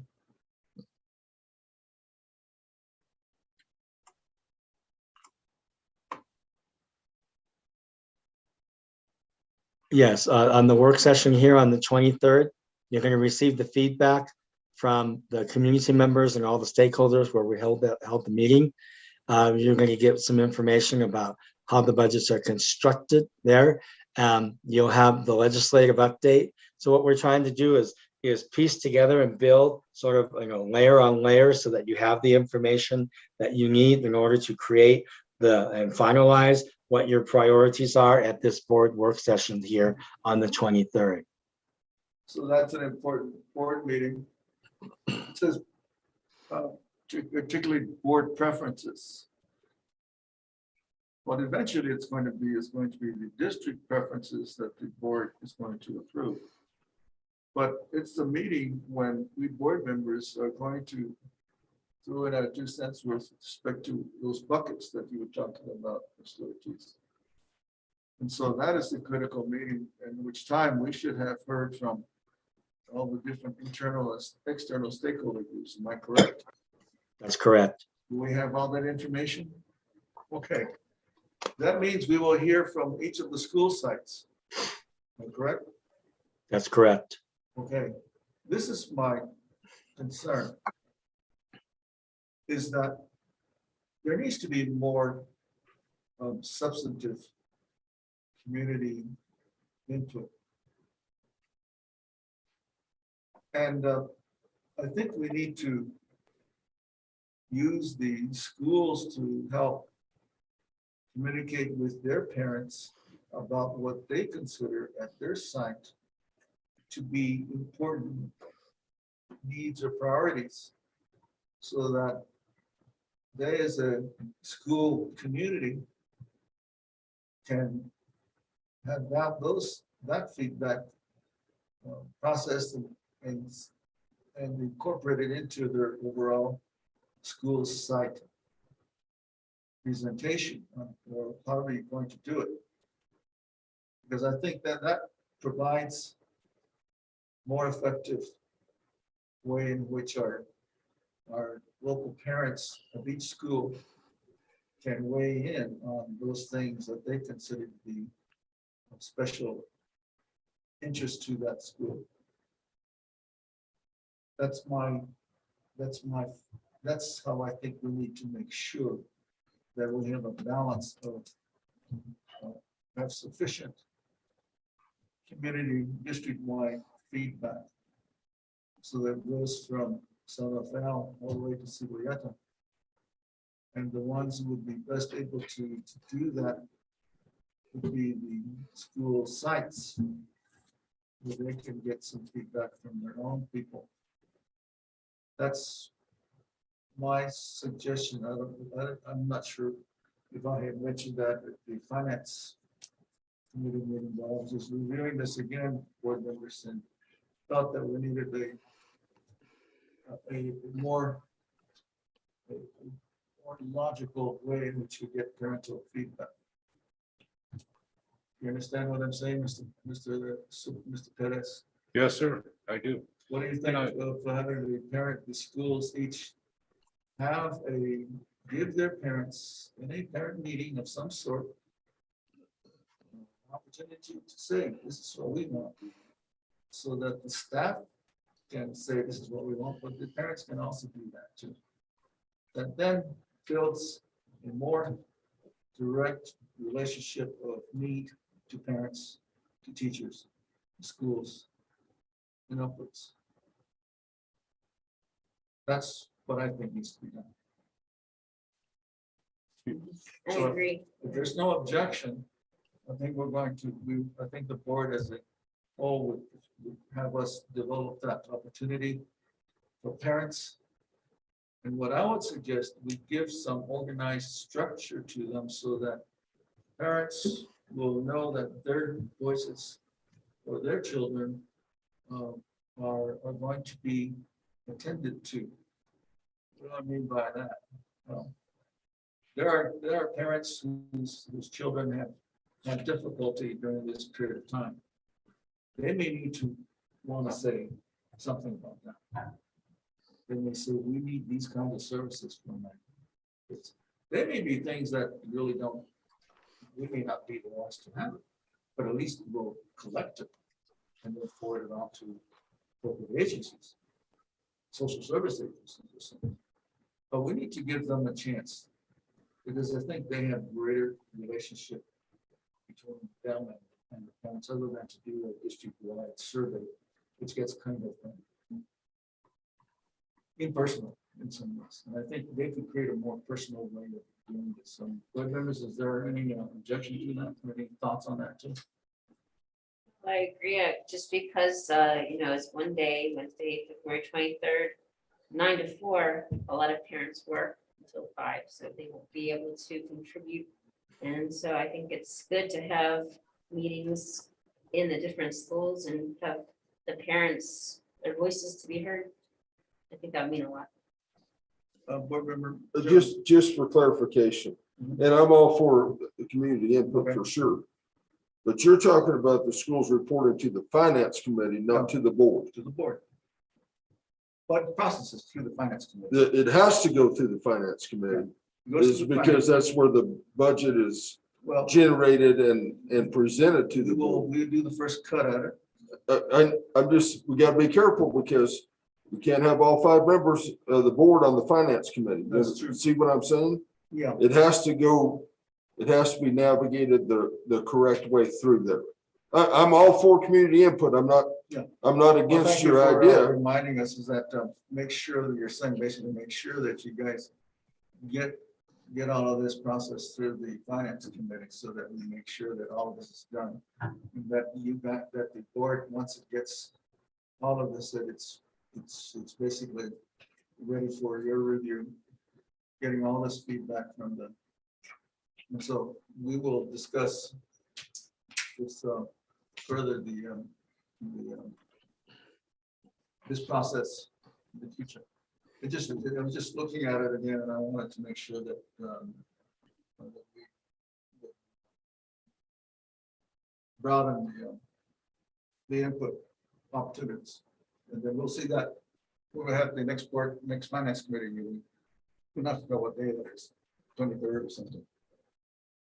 Mr. But President, thanks. if I could just add to it again, I think we could set up the structure and the processes to get that information to the finance committee, then the finance committee to the board.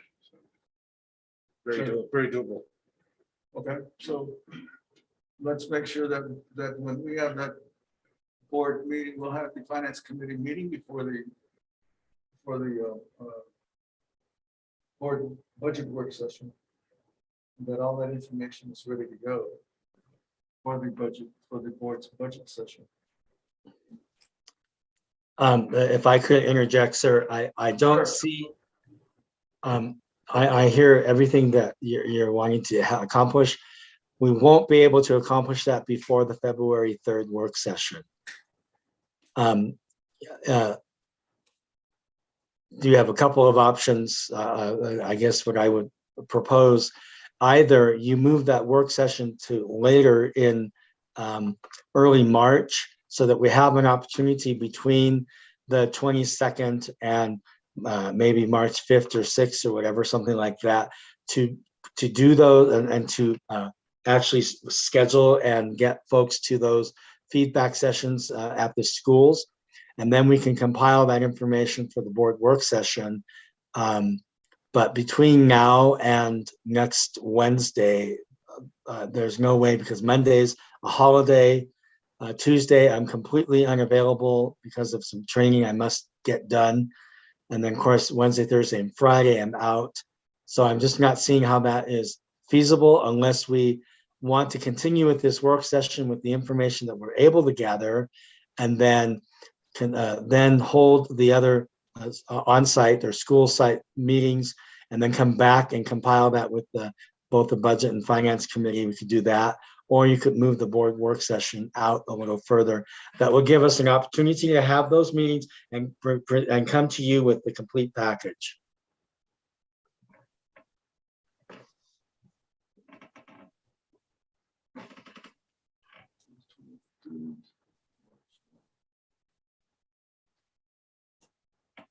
Let's see if we can find a time in the first part of March.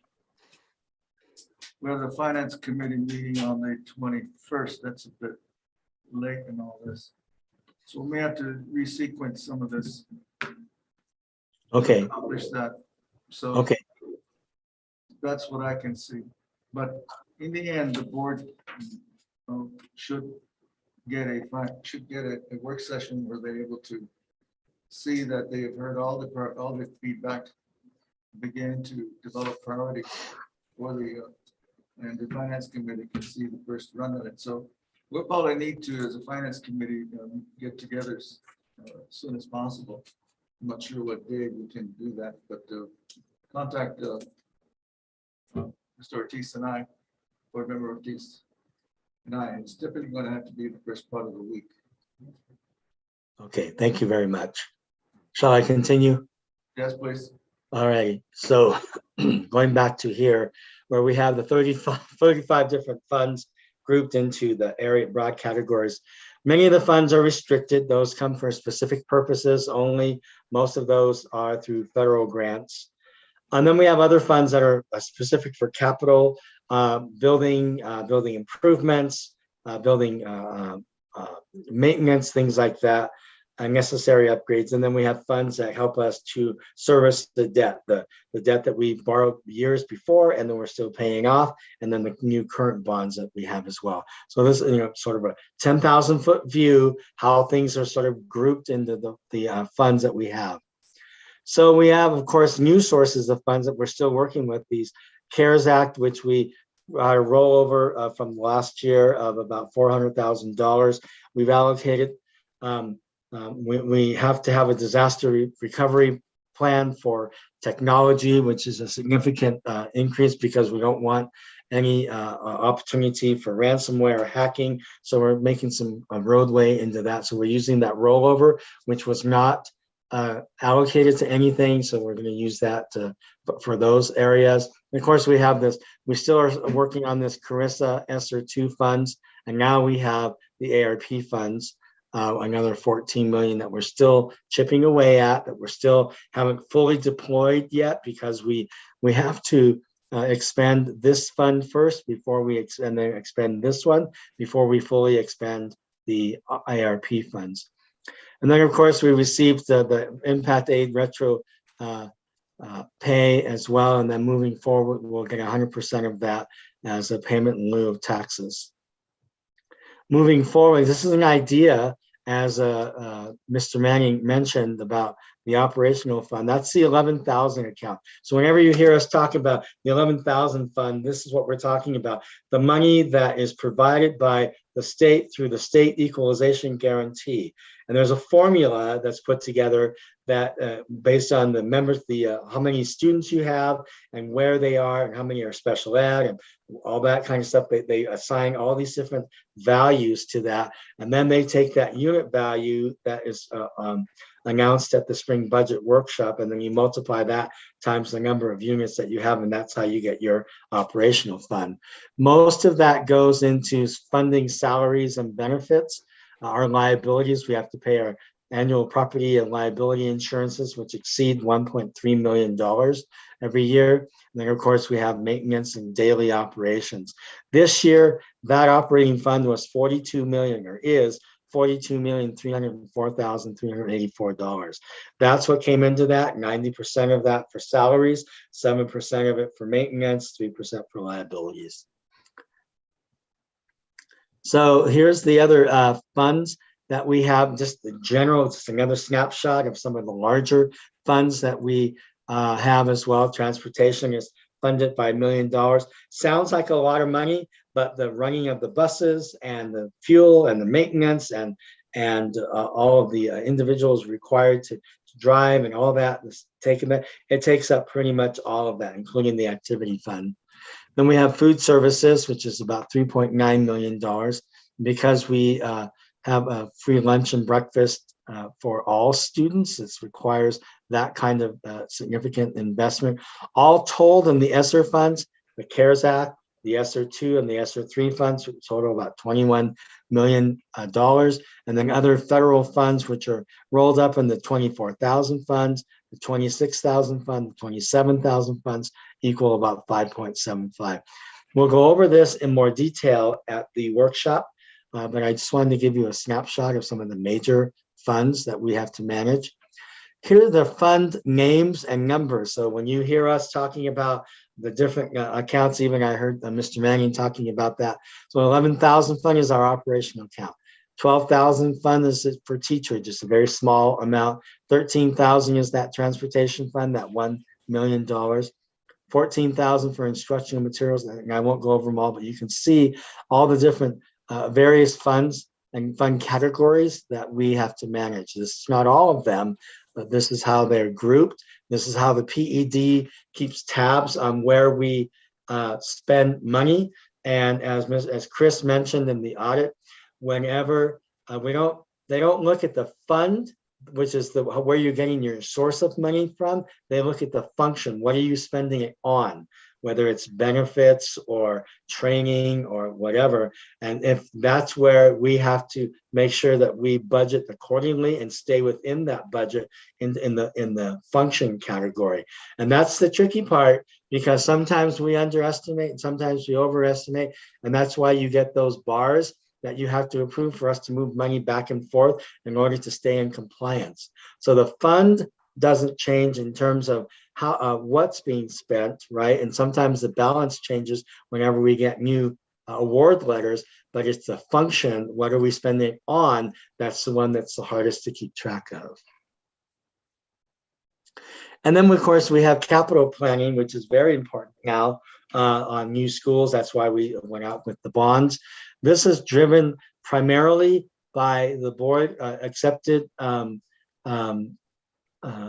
facilities master plan, so that we're not going astray and just picking and choosing, that we actually have a planned effort with input from a variety of stakeholders as to where the priorities are.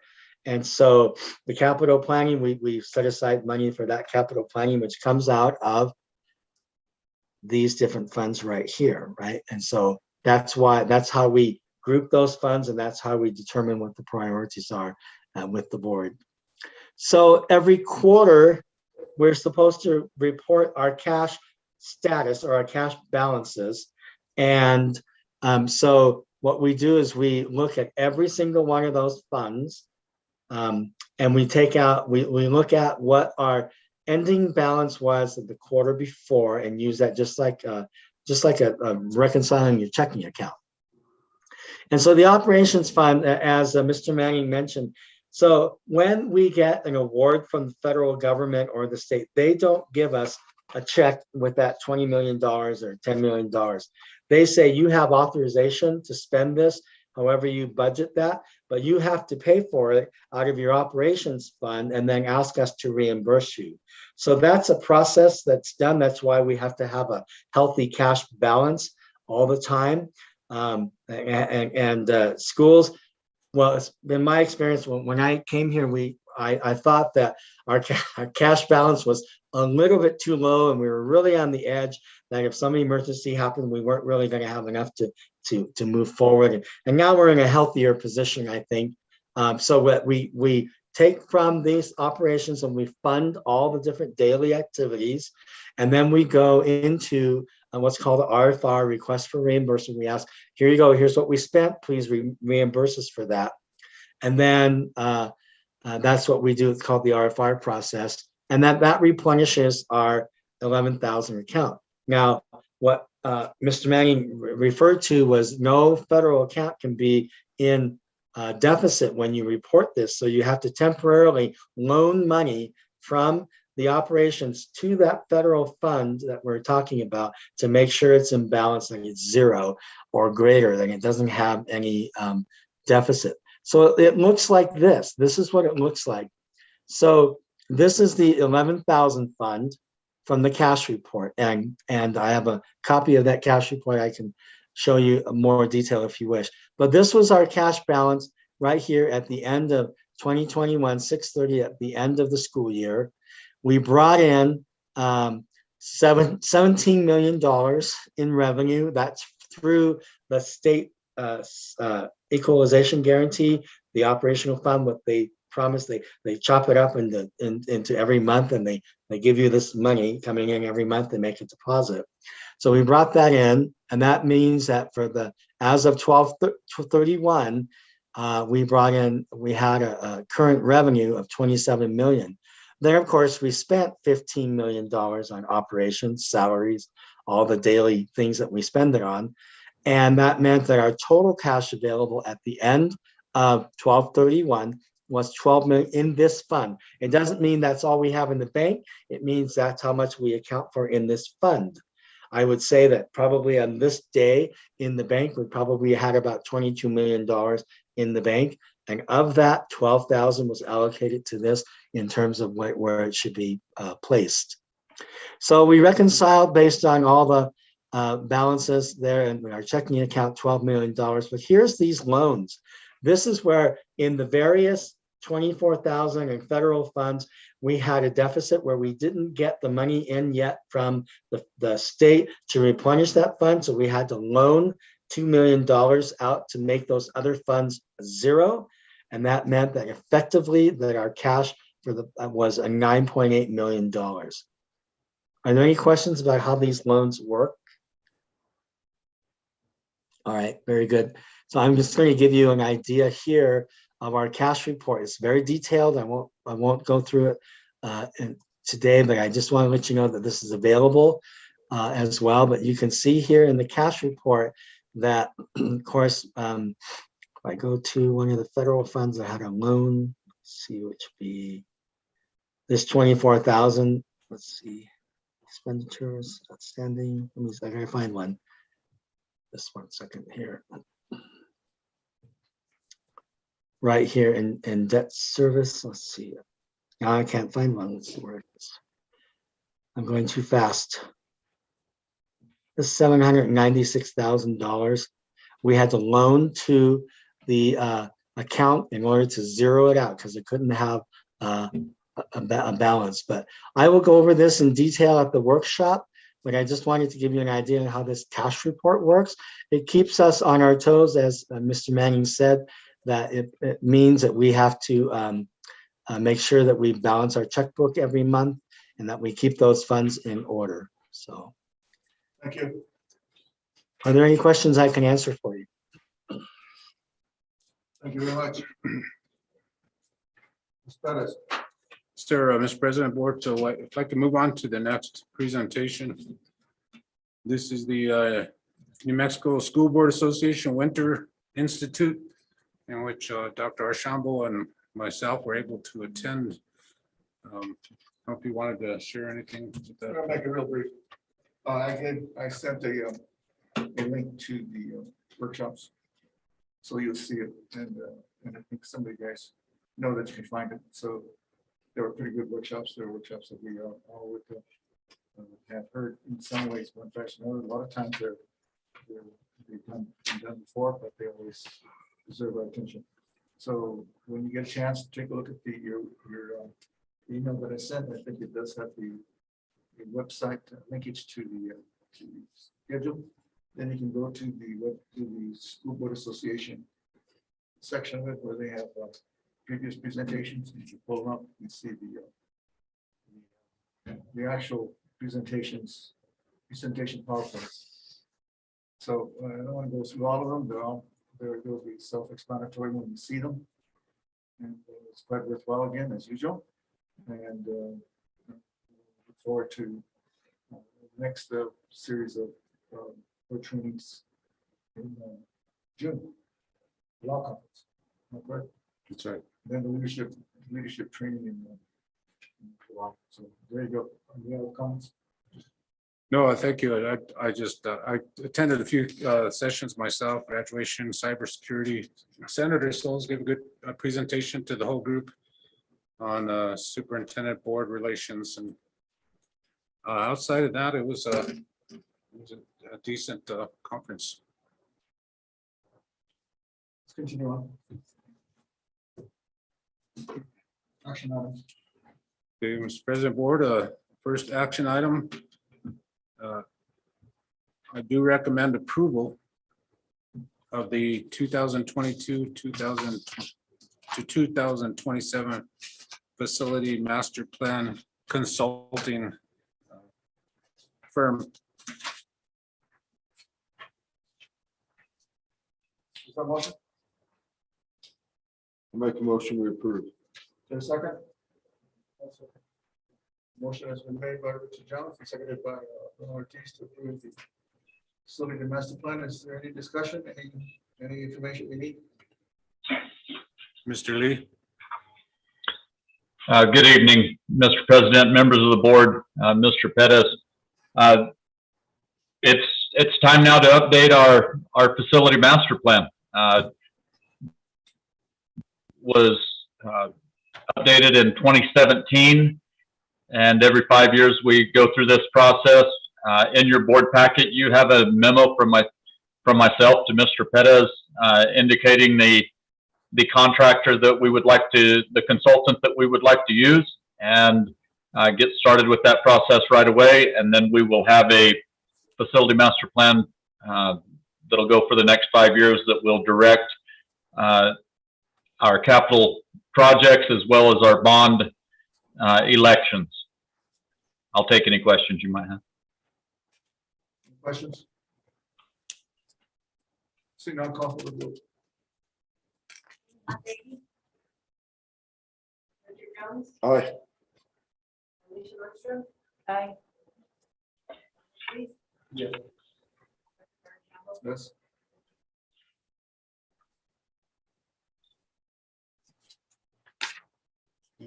Motion passes. Thank you.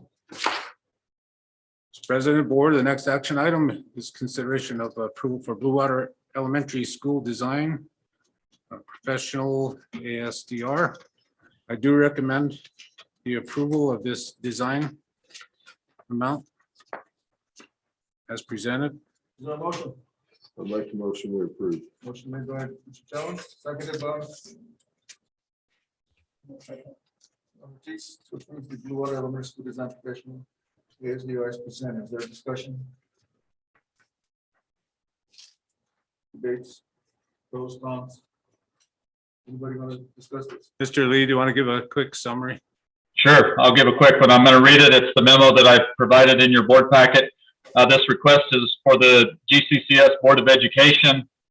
Approval for the design professional additional service request. The original award and contract was for design of a 95 student capacity Blue Water Elementary School. That was back when the original award was 13,937,000 square feet. The maximum allowable construction identified in the original contract was 5 million, a little over 5 million.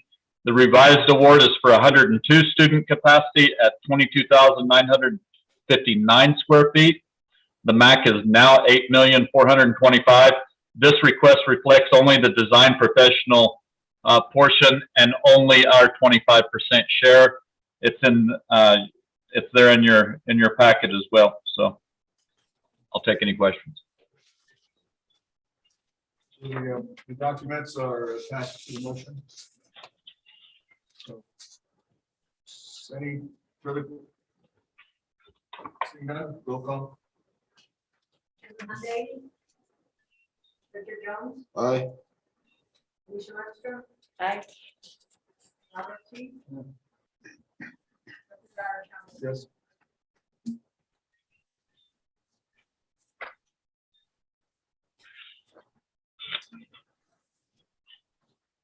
Continue. Okay, next item, action item is an amendment to the COVID response protocols. And Mr. President, Board, I do recommend that we approve the amendments to the COVID response protocol.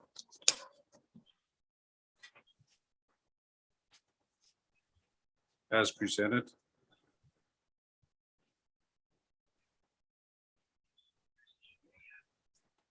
Is there a motion?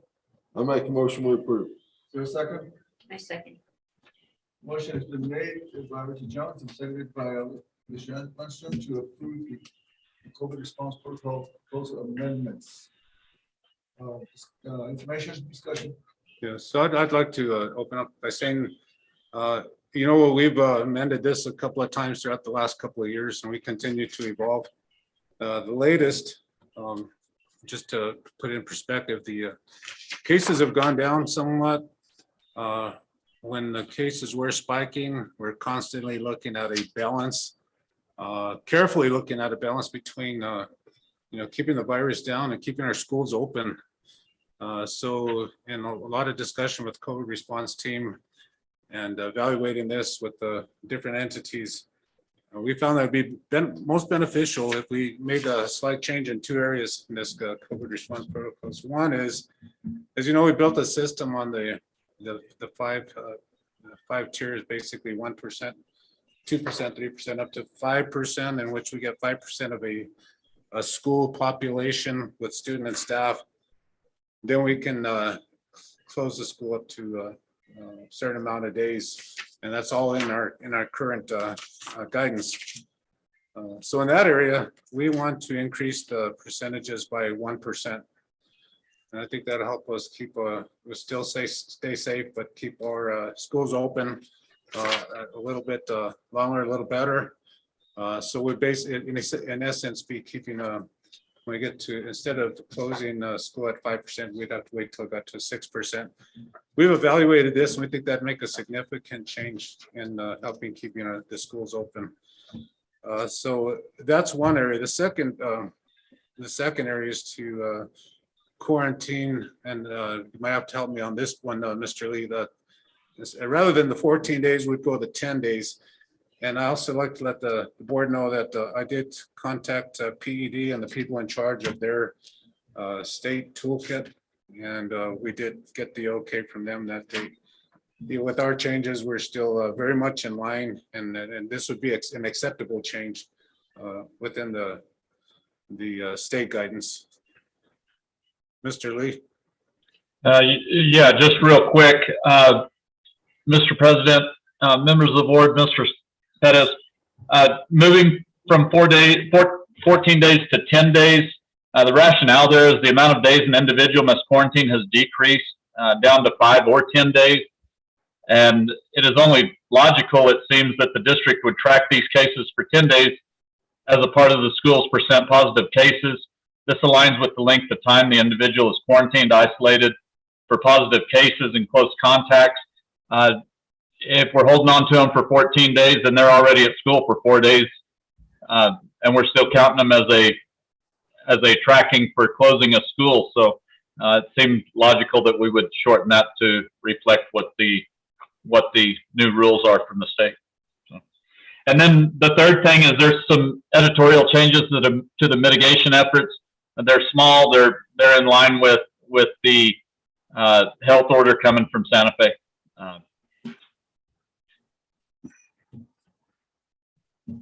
I'd take any questions you might have. Board members. I just have a comment. Mr. Jones. I'm just gonna, it's about to change a lot statewide, nationwide. I just want us, if we need to have a meeting to change with them, let's have the meeting to change with them. Because you know it's changed, everybody knows it's changing. And the keep schools open, the more we can, the better I can, in my opinion. That's all. I just want us to keep, let's don't postpone it all. When it changes, let's change. Be prepared to have the board meet, if need be, in special session to do that. Okay. Let's look at the level 4. Level 4, did you say that you said you had the head review all of these? So did they look at the level 4? 3, 4, 5? So, Mr. President, board, so the question I asked was very specific to if we move our percentages up to these levels, would that be acceptable under their guidance? And I was given a go-ahead by Mr. Greg Frostad of the Public Ed Department. So your communication with Ted was solely for that purpose? Yes. Do these in level 3, 4, and 5, you have some changes? Are those changes acceptable? Would they be acceptable to PED also? Yes, sir. To the best of my knowledge, this is all acceptable to PED. Are you sure? To the best of my knowledge, sir. So you're going to present this to Ted again, right? No, sir. I've gotten the go ahead for it, unless the board like for me to take that, I'd be glad to. Procedure. Yes. How you do this? So the way I've approached it is, we knew the changes we were proposing, and I presented this to Public Ed Department, and they gave me the go ahead because I wanted to make sure that I wasn't proposing something to the board that would be unacceptable to PED. So in essence, you're saying that Public Education Department would consider these changes to be acceptable. Yes. So you've got the 1, 2, 3, 4, 5, 6 bullets under level 4, and you've got 3 under level 5. Made some changes there. You're talking about random COVID testing of all staff. You're saying that's to be deleted. Is that correct?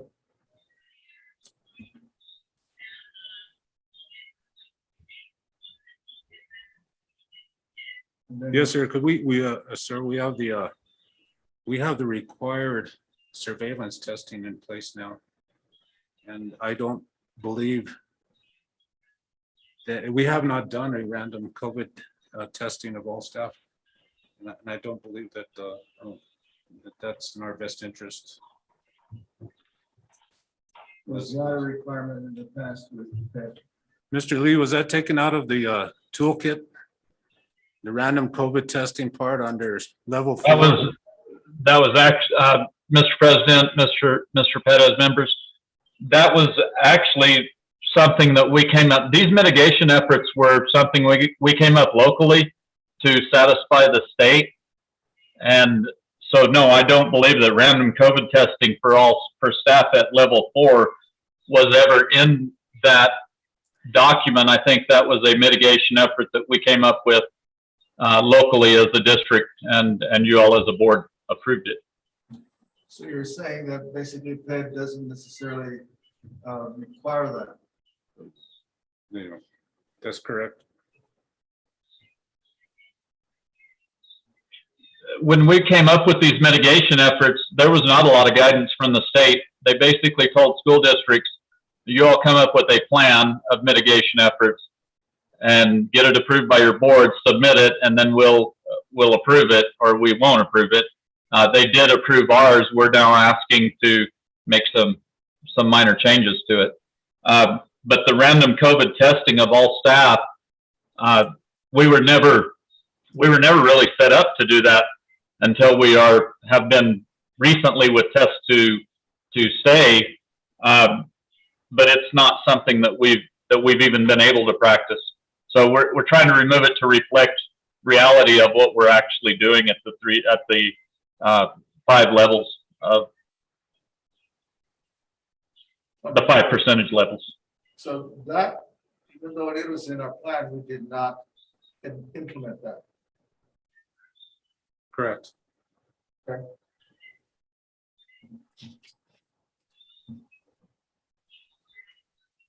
It says possible on number 4, on level 3, it says possible on level 4.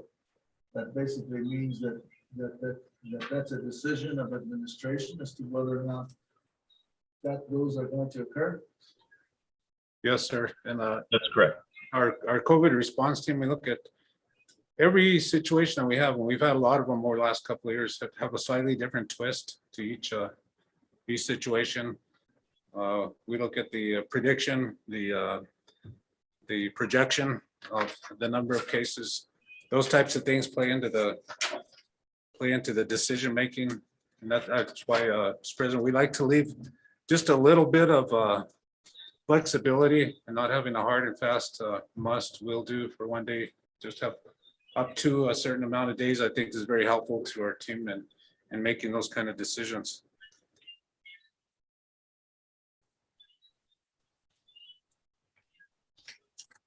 One moment. Going back to level 1 for a second.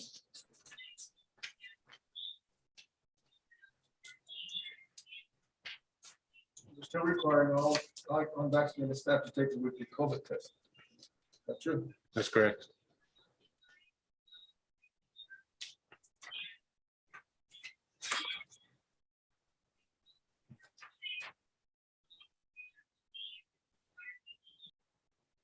So actually, that one that you deleted would have been addressed by the green, level 1.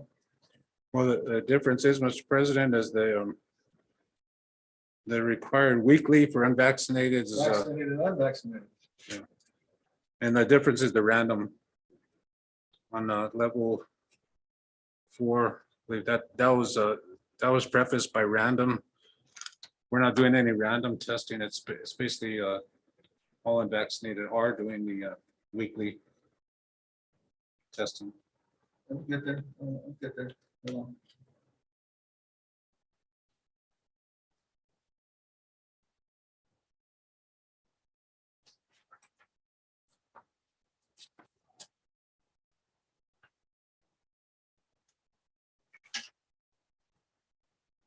Our initial screening of all of this is going to be the green, level 1.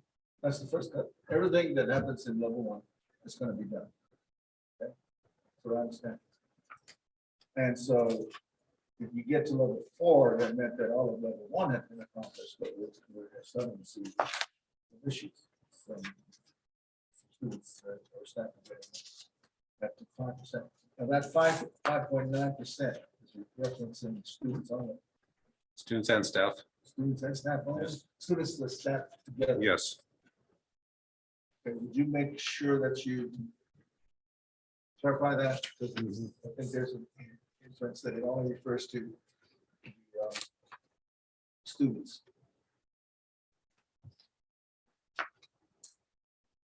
See that? I have other questions. Yes. Any other questions? Call for the vote. All right. Aye. Yes.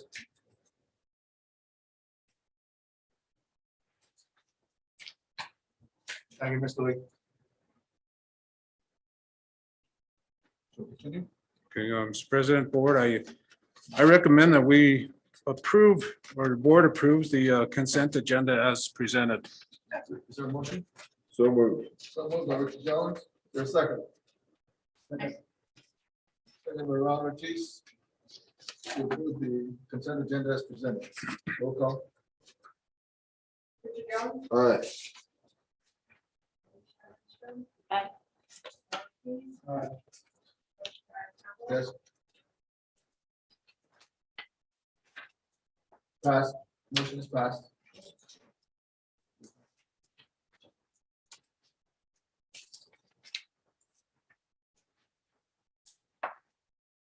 Mr. Pettis, superintendent's report. Yes, sir. Mr. President, Board, the first item is a district organizational chart update. And we have this org chart available. I believe it's on our website. The only change that I'm want to make the board aware of is that under academic services, we used to have gifted within the special ed department. So we separated that out. So now under academic services, we now have special education as a box, a unit, an entity. And then we pulled the gifted out of that to make it its own entity. And the reason for doing that is so we can give that area more attention, more intentional effort to improve that area for the district. So that's just getting the board to give you an awareness of how that chart changed. If I can, there are no questions. I'd like to go on to the next. Where is the Indian Ed office at? Indian has basically been renamed Where is it? Inclusion and Diversity When did that occur? 2 years ago, approximately 2 years ago. And it still includes all aspects of Indian Ed. We have not done away with Indian education. It's just, well, the idea was inclusion and diversity is a broader umbrella. I'm not inclined to support that. So you need to explain that to me. I could bring the, I'm not ready for a report right now. I just have a question. So you said that the SPED and gifted are now separated. Are they still under the same director? Yes.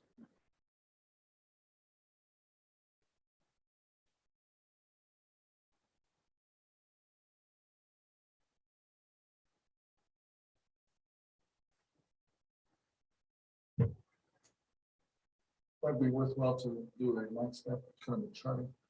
You know, who's under who and what. I believe if I can. All this does is show us that gifted is separate and special ed is is separate from special ed services. And so it would imply that that going to function separate in special education, so again, instructional coaches and all that. I can give a brief explanation, Mr. President. Sure. Under the academic services, let's see the green box there. I didn't put the director's names, but that is Ms. Reina Sanchez, Director of Academic Services, who oversees everybody within that column. Under Student Support Services, that'd be Dr. Delton Martin, who oversees all of the areas in that column. Business and Finances, Mr. Steve Maldonado, who sees all the areas listed under that column.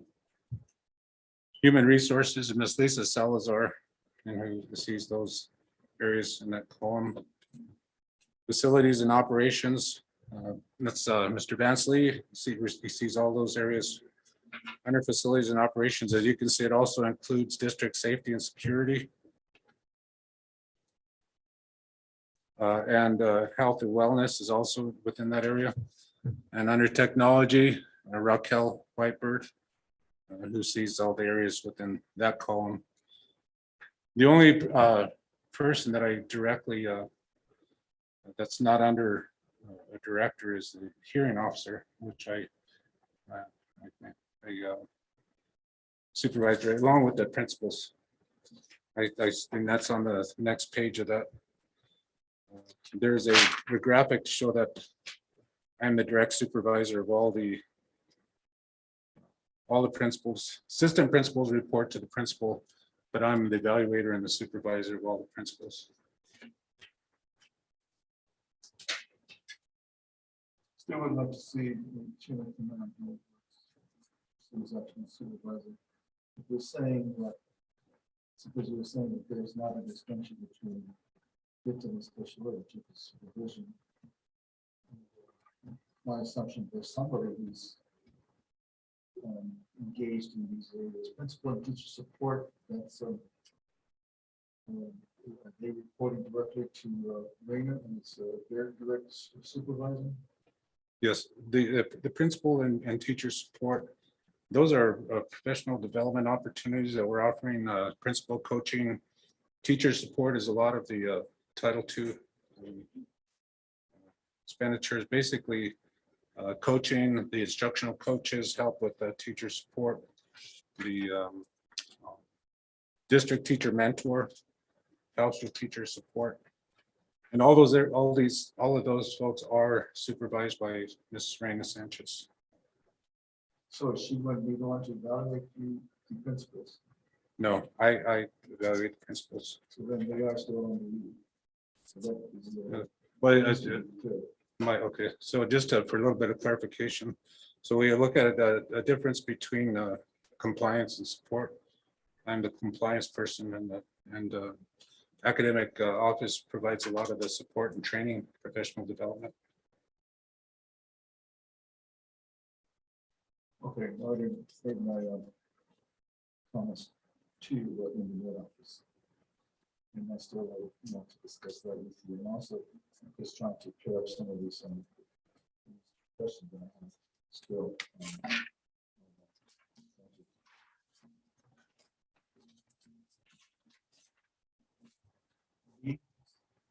Civil rights response.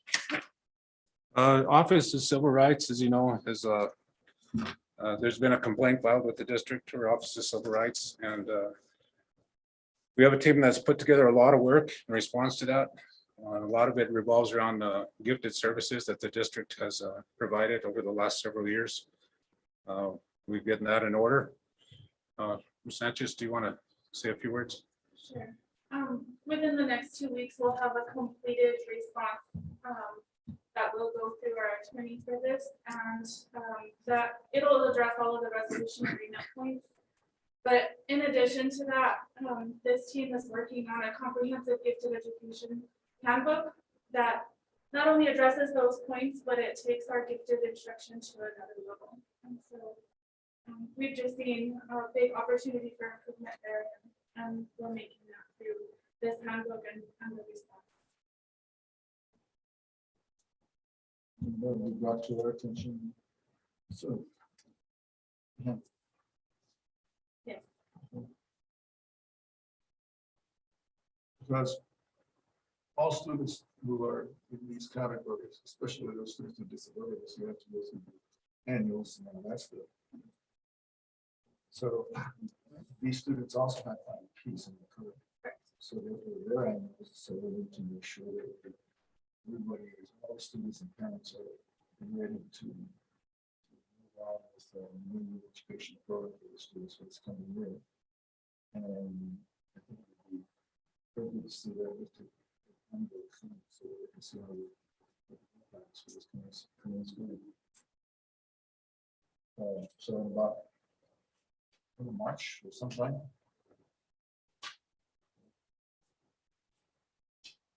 See, school site camera system. Mr. Mr. President, boards, school site cameras, we know we've been working, investing on school site cameras for a couple of years now. We do have a high quality camera system in every school.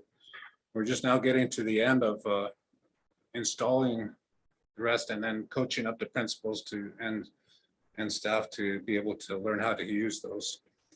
I believe Milan Elementary is one of the last facility place to have those cameras installed.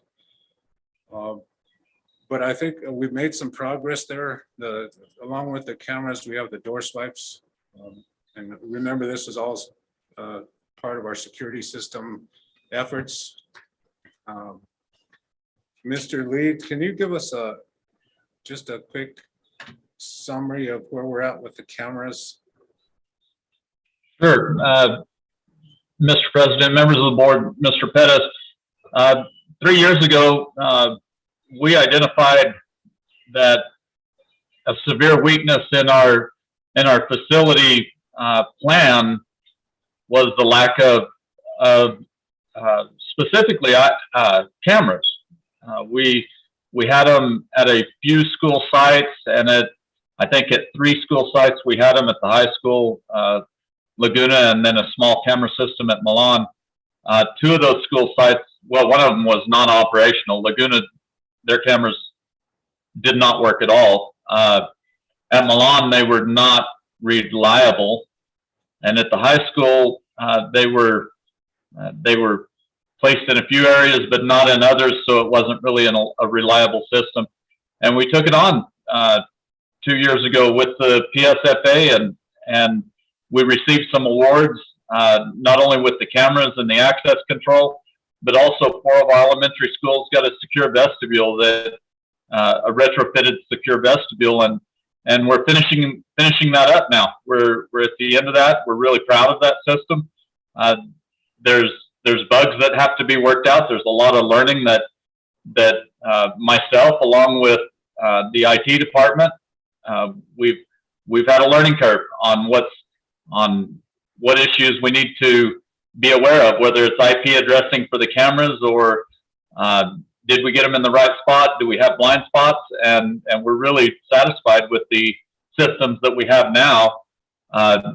Now we're pretty comfortable with where we're at, and we feel like we have good coverage throughout our district to ensure that if an event does happen, we have the ability to record that. And also, cameras in and of themselves, they provide a deterrence as well. So we're proud of that system, and we do have it at every school site. And we will have it at the 2 elementary schools as well. That's already built into the design. Board member questions? I'm sorry. What is the purpose? What is the purpose of the cameras? 2 purposes. One is to be able to record, go back in time, and identify when an event occurs. And the second is to deter students and deter others in the community from doing bad things. I don't know how else to put that, but those are the 2 main purposes of cameras. I'd like to add that they're also very helpful in an active shooter situation where law enforcement can maneuver according to live data. Can I ask another question? Is there anyone who is monitoring on a continuous basis the cameras? Yeah, Mr. President, members of the board. Every principal has access, has a username and password into the Genetec system. And then there are some others that have access as well, myself, as well as the SROs have, the SRO at the high school has access district-wide. And then we have law enforcement, and our security guards, of course, have access as well. They didn't quite answer my question. I said, is there anyone who is monitoring continuously the cameras? Monitoring continuously, no.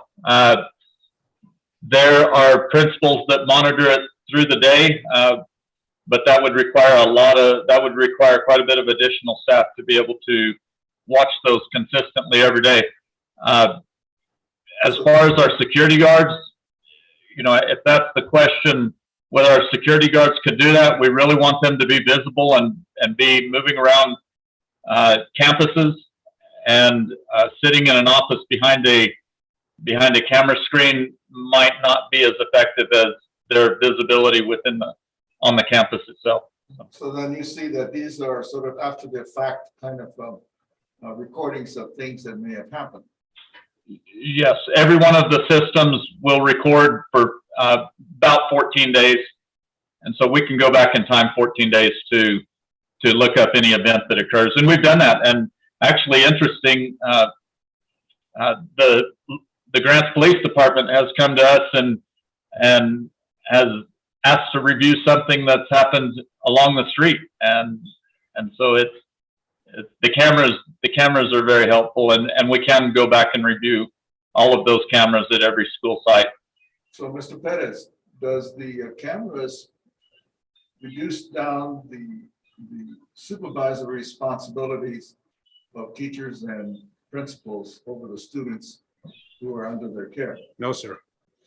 This is not intended to replace any adult supervision. They've been used for damage control, inventory protection. They've been very helpful, and I've not only used them in this district, I've used them in other districts where you can actually find the culprits. We can find who's stolen the vehicles. We can say who's painted the walls. We had an example. We thought we had a criminal on our hands over at the middle school, for example, a couple of months ago with one of our principals here. And we thought that somebody just intentionally busted out her back window. So we looked at the cameras. It turned out to be a toddler over the fence who was throwing lofting rocks over the wall right there in the parking lot and busted the window. So when will all of the cameras be in place and operational? Mr. Lee. I didn't hear the question. When will all the cameras be up and operating? When will they be? As of today, the cameras were they were all working. I do know that our IT department is working hard to ensure at one of our school sites that the IP addressing is correct. And we do have a little issue with that, but it's continuing. Like with any computer system or anything that goes through IP addressing, we constantly have to monitor that and make sure that they are all online and working. But yes, all of the cameras are powered up, and they're all working as any network system in our district would be working. Thank you. I have no questions. Mr. Perez. yes, sir. For the other part of superintendent's report, I wanted to just update you on the Pueblo Laguna executive order. We know board's been aware that the governor has written an executive order for the tribe, for the Pueblo. The reason that I wanted to bring this forward is I want to assure the board that I'm following all of the board policies on that. We know that there has been some contention between tribal orders and districts as far as conflicting situations. I wanted to let you all know that I've been following all the board policies. Our board policies are in line with state guidance. Up to this point, there have been no issues as far as the Pueblo of Laguna wanting to stay with the processes that they have built. I've had good conversation with the emergency command leader, John Garcia, and I've had good conversations. I've talked with the governor there. So far, there have not been any real issues as far as us keeping with our board policies and the Pueblo of Laguna being able to do what needs to be done with the Pueblo people. So just want to report that to the board, sir. So this, what we approved is what we're going to implement in all schools. Yes, sir. Okay. So I need it. Any questions? See none? That's all I have. That's all I have, sir. Board members, we're going to go into executive session soon. Yeah, I'm going to read what it says here. It says discussion of limited personnel matters pursuant to section 1015-1H. Two of the Open Meetings Act for discussion of evaluation of the superintendent presentment of the board's evaluation and pursuant to the 1015-1H7. Open Meetings Act, the board will meet in executive session to discuss best practices and parameters and process in consideration of contract amendment and extension of the superintendent's employment contract with its legal counsel under the attorney-client privilege in anticipation of litigation. Is there a motion to go into the executive session? Is there a second? A second. Second has been made by Nisha. So pursuant to the Open Meetings Act, the board will meet in executive session to discuss superintendent's evaluation. Roll call. Aye. Aye.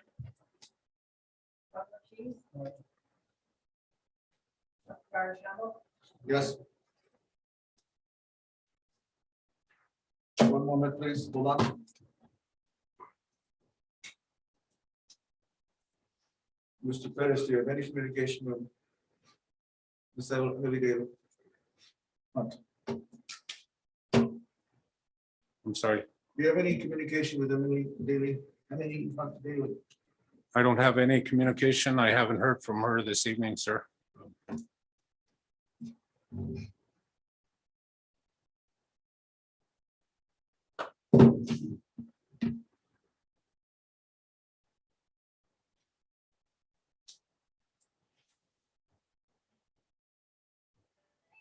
Have you had any communication with him? No.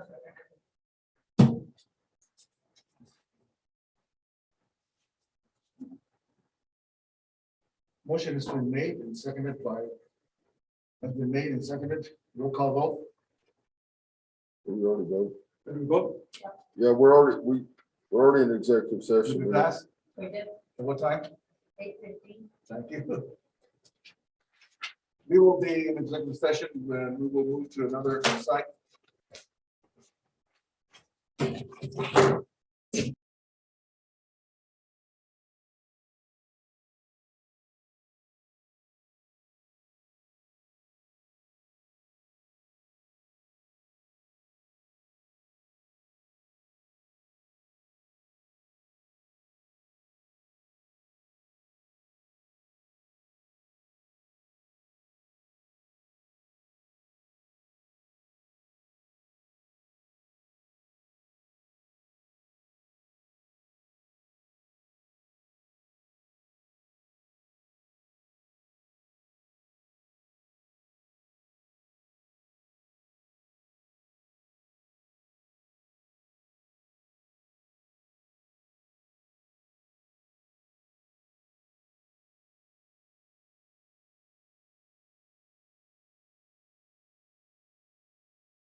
Dr. Martin, mic check. Loud and clear, sir.